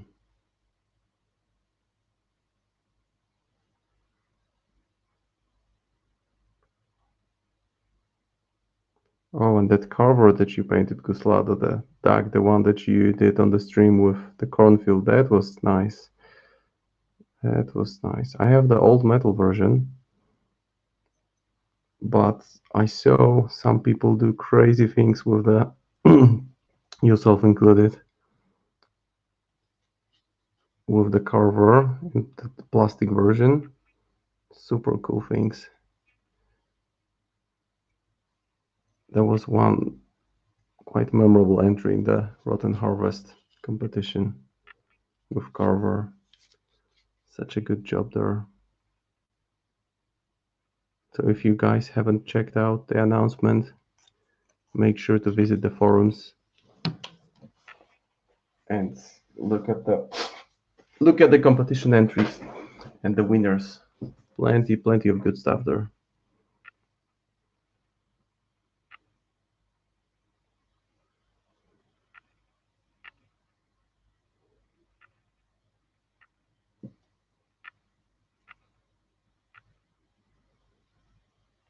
This takes a while to get it back to the color, to the base color, but this is just about cleaning the canvas for the next stage. I tried being rather selective when applying black to the hair, but for example here some of it got on the wing and I don't want it there.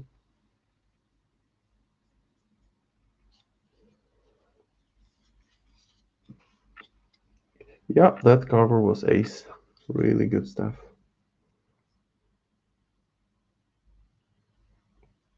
I just wish it saw more play.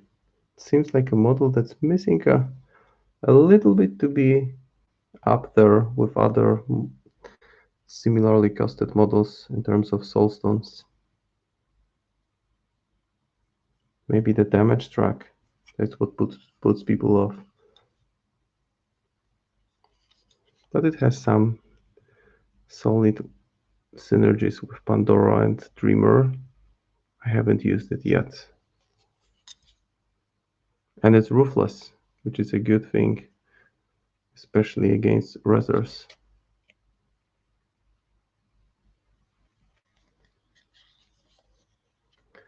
That sword will be a challenge to paint because it's really hard to get a good angle on it, even when I hold it in hand.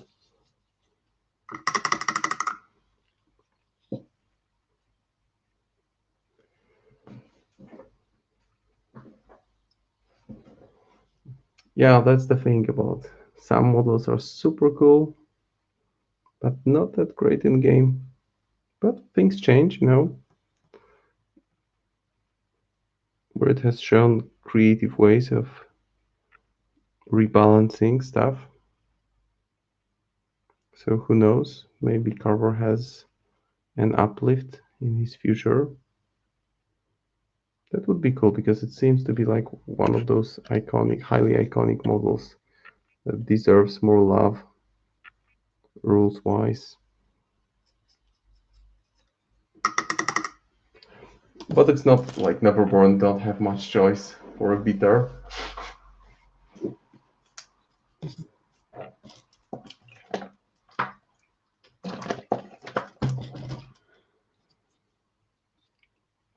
Okay, time to work on the purple, I think. So I'm going to go with darker shade of purple. And by darker, let me just dig it in.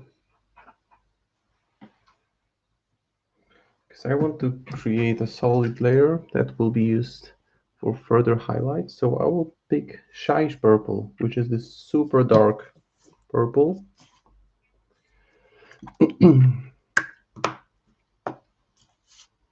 And that's the color from which I will be highlighting. Just to show something for reference, not a Malifaux model, but this is the color I will be going for. So this purple, dark purple highlighted to almost pink.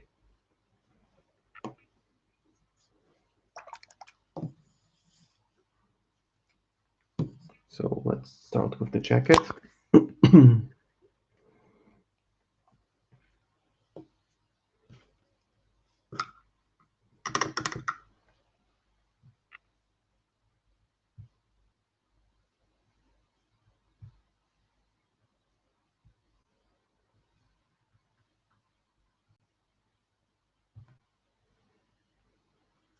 Just make sure I get the right brush for the job. Yeah, this one seems about right.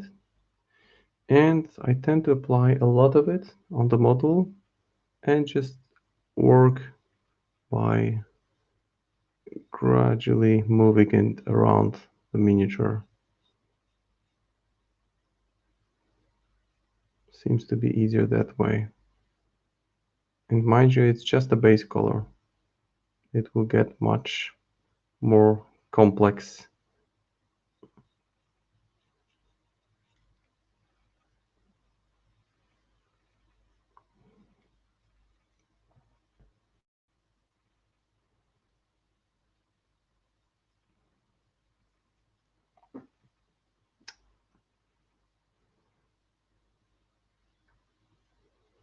But it's already a decent color. Solid base to be working from. Now the lower section. Just trying to keep a good angle. And Kim, thank you for doing such a great job making sure the quality of the image stays as good as possible under the circumstances. We are located at completely different parts in the world, and you still manage to make things work. So really appreciate your help there, because yeah, the focus is in 99% of the time. It's really amazing. I don't know how you do it, but you're getting it done well.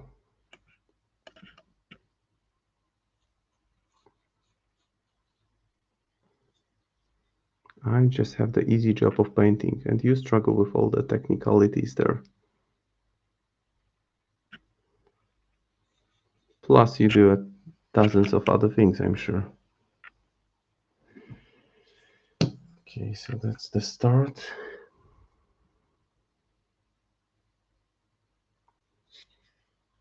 I was tactical when I assembled this model. I showed it earlier on that I pinned the left leg to the base that I made and kind of glued the flap of the coat to the base just to give it additional support point, because it's a big model and I want it to be firmly connected to the base.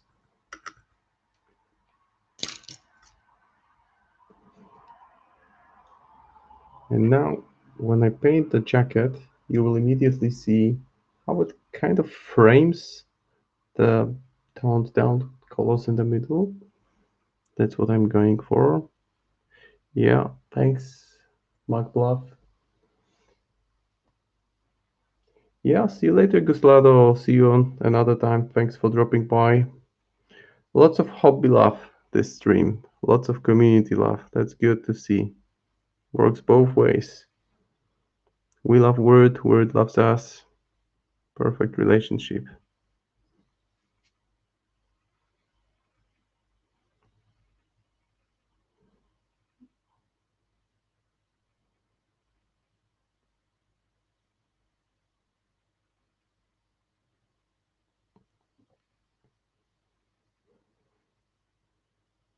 So again, framing.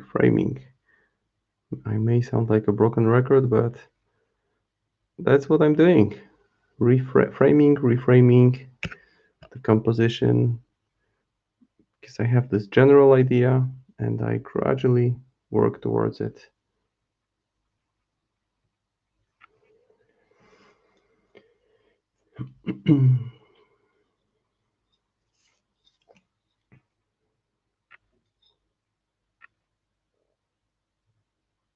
This part here now, I don't want to have too much paint on the brush, just to make sure I don't go over the border of this area.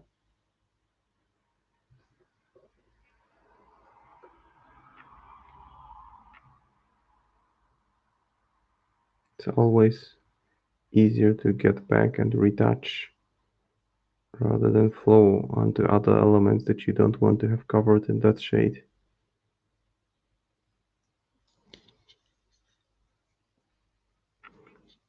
So, which is exactly what I will do on this side. because I see this white separation line. I don't want it. I want the recesses to be darker. And again on the other side.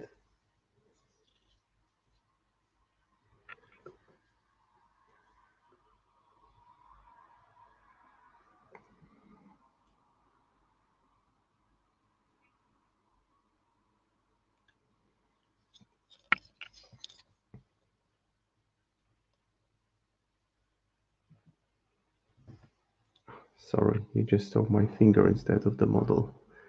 And my thumb isn't that interesting. It's just a big model. And even though I have a good grasp on it with this nice handle that I'm using, at times it's just challenging to get all to all the areas.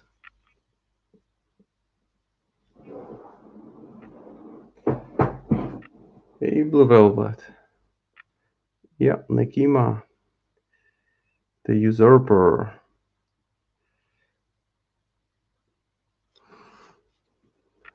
A lot of people dislike her because she removed Lilith. And I actually run Nekima in the second edition with Lilith, because Lilith then had this great ability to swap models in the table. So you could, for example, run Lilith up the board and swap Nekima with Ostringer, who was comfortably sitting at the back line, just sniping other people, and you just put him in the middle of your crew and Nekima in the middle of the opponent's crew. Fair deal.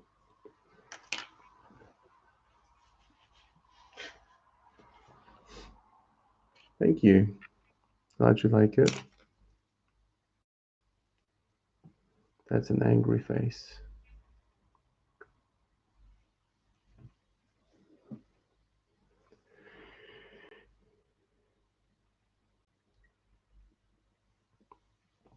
It will take a while to get the purple, because currently it sort of blends in with the black of the hair, but that's something that will that these colors will be distinctly different once I've placed some highlights on the purple and add a touch of maybe gray to the hair.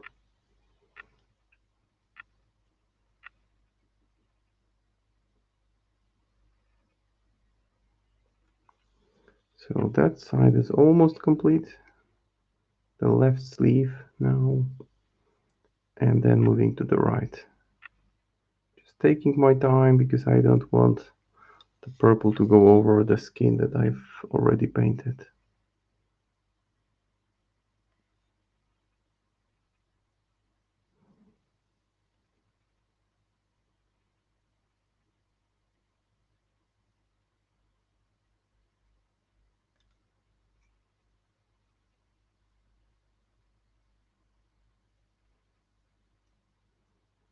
She has fancy clothing. I've already remarked on that, but she has fancy clothing for a ruthless killer that she is.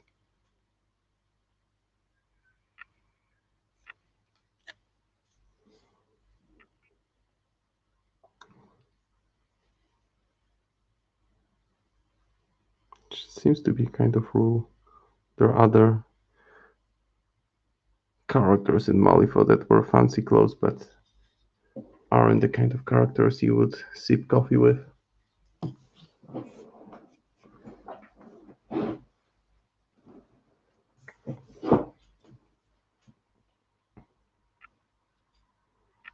So the fancy popped collar, and now onto the other sleeve.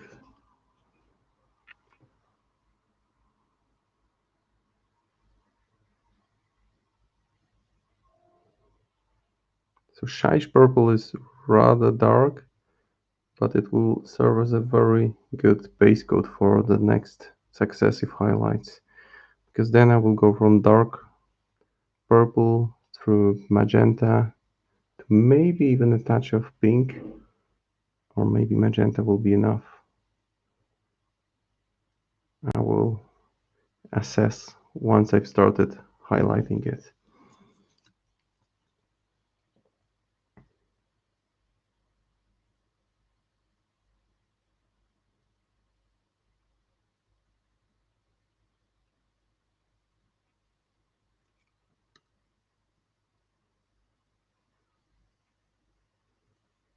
That's the other sleeve, almost complete now. So difficult to get the right angle here. It's a big, big model. And I have every intention of putting her on gaming table.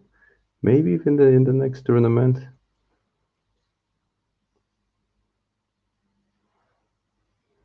So the purple is settling in.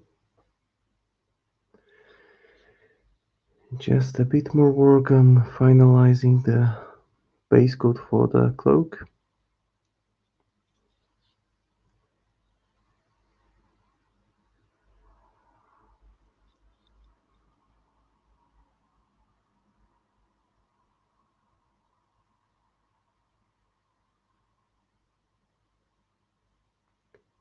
And again, not putting too much of paint on the brush, just to have more control of it. Another awkward angle that I need to put the miniature in, just to get the paint where I want to. Sometimes it's possible to paint models that are sub-assembled, paint some elements separately. I cannot imagine doing it here.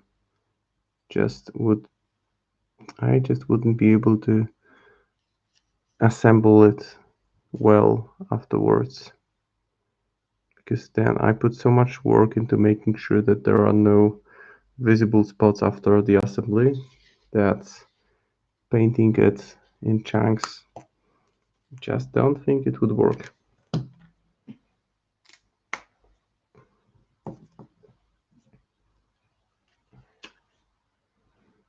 So I will retouch with black a little bit at the back.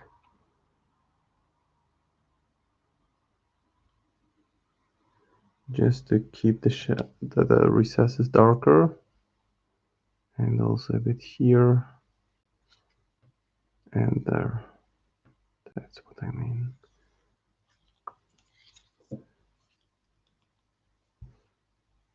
That's one advantage of using contrast paints, that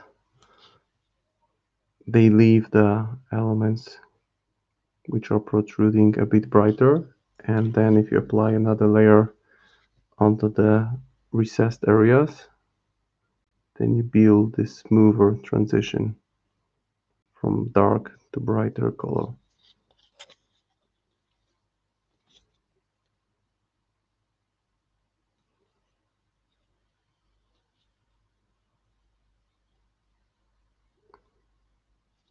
Okay, now there is a tricky angle here to get.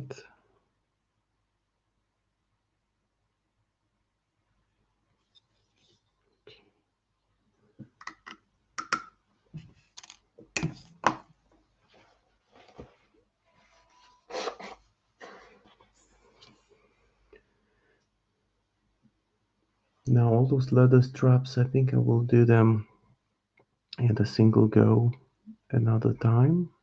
But for now, I'm just thinking about the color of the trousers, because it's challenging just to come up with a solid composition. I think that maybe these parts will also work well in purple, and then I could highlight the jacket to magenta and these to slightly brighter color, although there are some leather straps here as well, so I may just go ahead and work on the straps. So I will retouch those that have been covered with a different color, which I don't want there. So I mean these ones.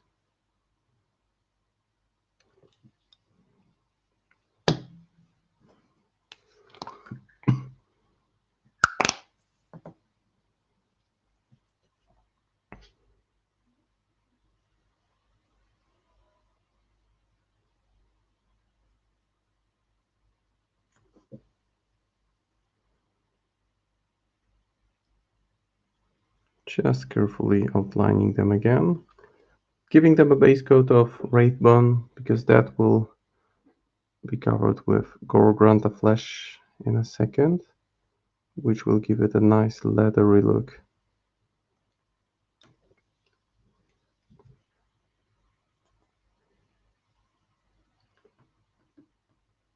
Yeah, that's another belt here, I think, or it's a framing of this vest that she's wearing. Either way, I need to retouch it. Quite a few of those leather belts. Some on her feet as well.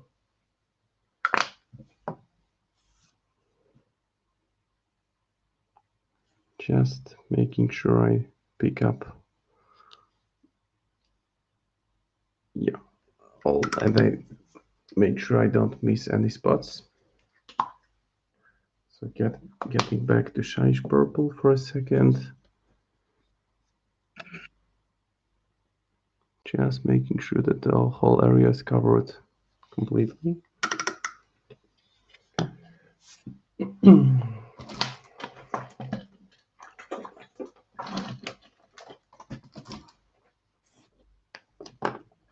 And now the color that I like to use for leather straps or Grand Fur. It's deceptive because with fur you might think of using it for painting animals, beasts, which can work. But I like it for leather straps.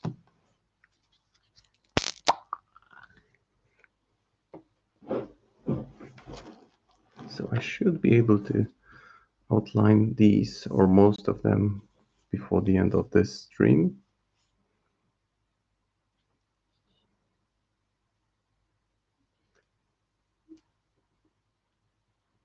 So clearly they are here on the right forearm.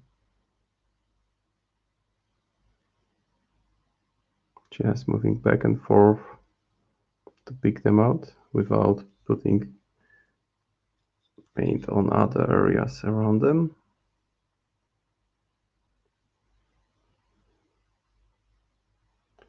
And I'm still in two minds whether I should keep this section of this glove-like piece of cloth pale gray or purple. Maybe purple would be a good choice because the skin tone is already pale.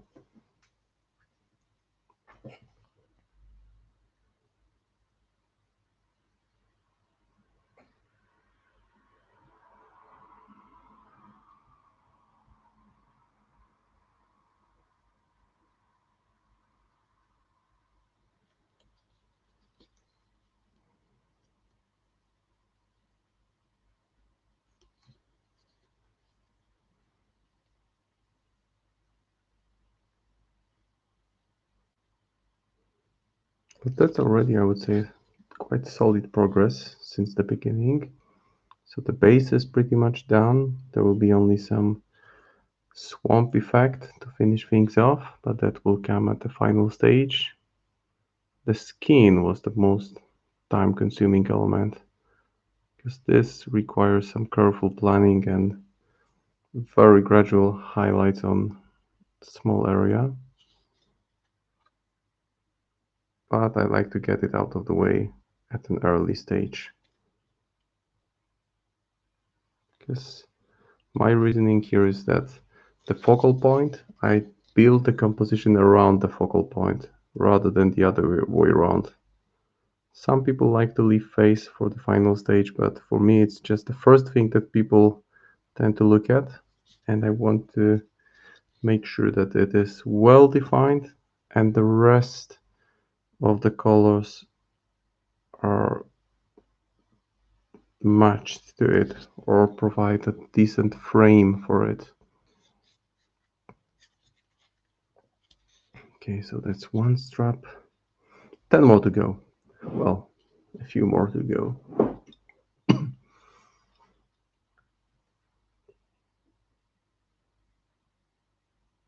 This is fancy. So it's a warm color, so it contrasts nicely with the pale skin tone. And it seems like effortless to be painting leather straps with contrast paints. It's like hobby cheating, but it's still an effort to get them right. And I will be highlighting them in the next stage. Just a little bit, but It's not the final effect that I have here.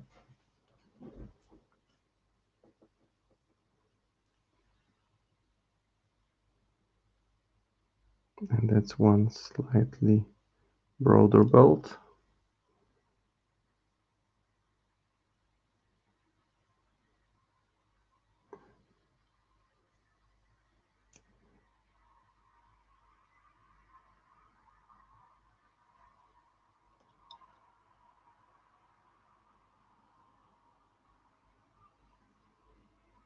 Just make sure I don't leave any of the base coat showing through. That's not what I want.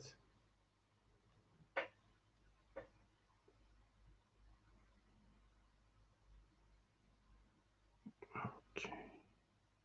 So those are the main belts on the midsection, and now just the belts on the legs.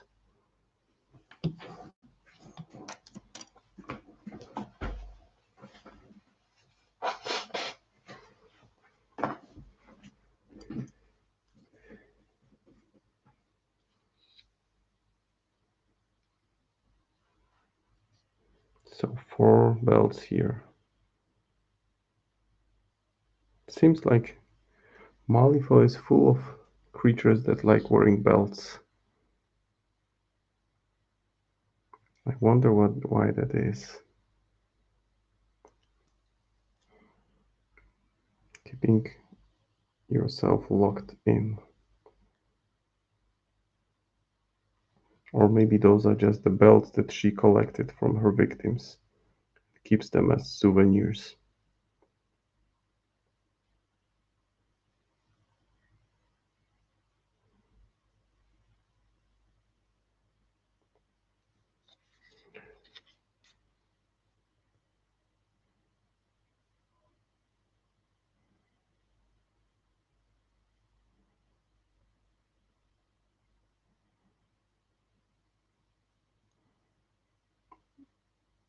This part I will retouch shortly.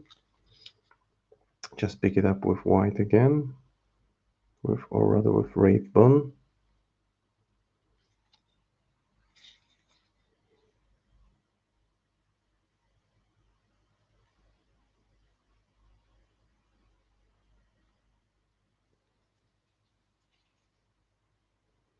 Yeah, now in order to get a good angle to get my brush to those belts, I need to paint it from behind, which is probably impossible for you guys to follow. So apologies for that. But I'm just trying to find a good angle. Sometimes it can be a bit challenging to paint some sections of models once it has been assembled, but that's a kind of compromise because I just cannot imagine painting it with sub-assembled elements.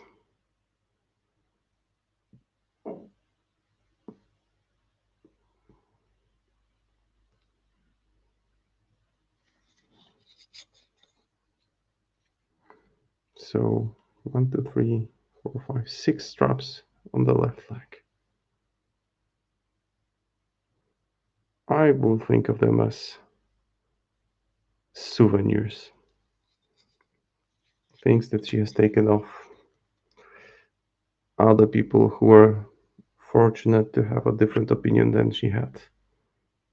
And that opinion was about the coexistence of humans and Nephilim in the world of Malifaux.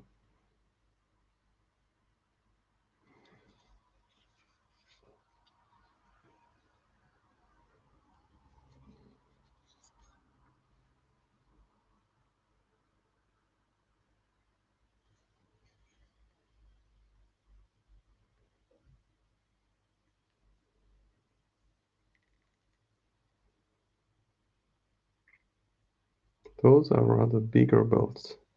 So, big humans. Maybe executioners. Those are big guys. Or some other bulky humans. Witchling thralls. this could be an option as well.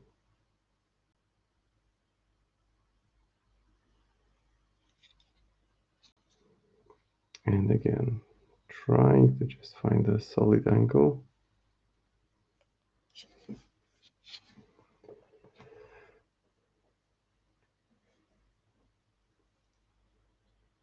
Just a couple more.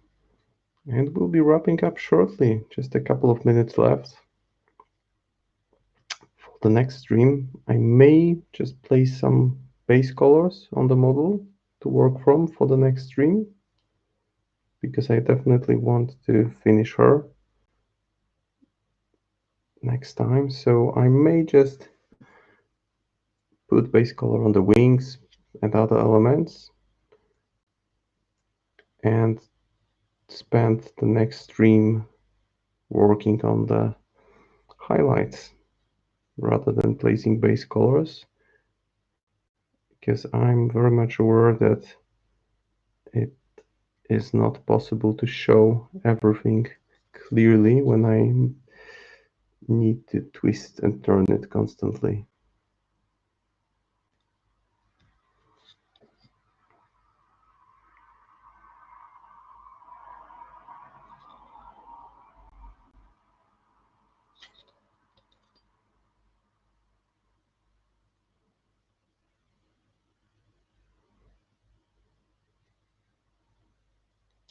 Yeah, almost done with this section.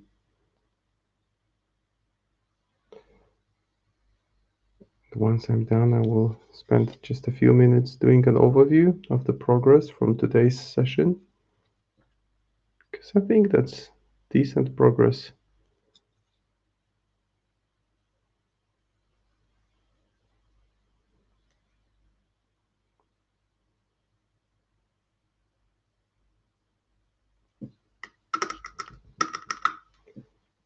Yeah, thank you for showing a link to my Instagram. Feel free to check it out.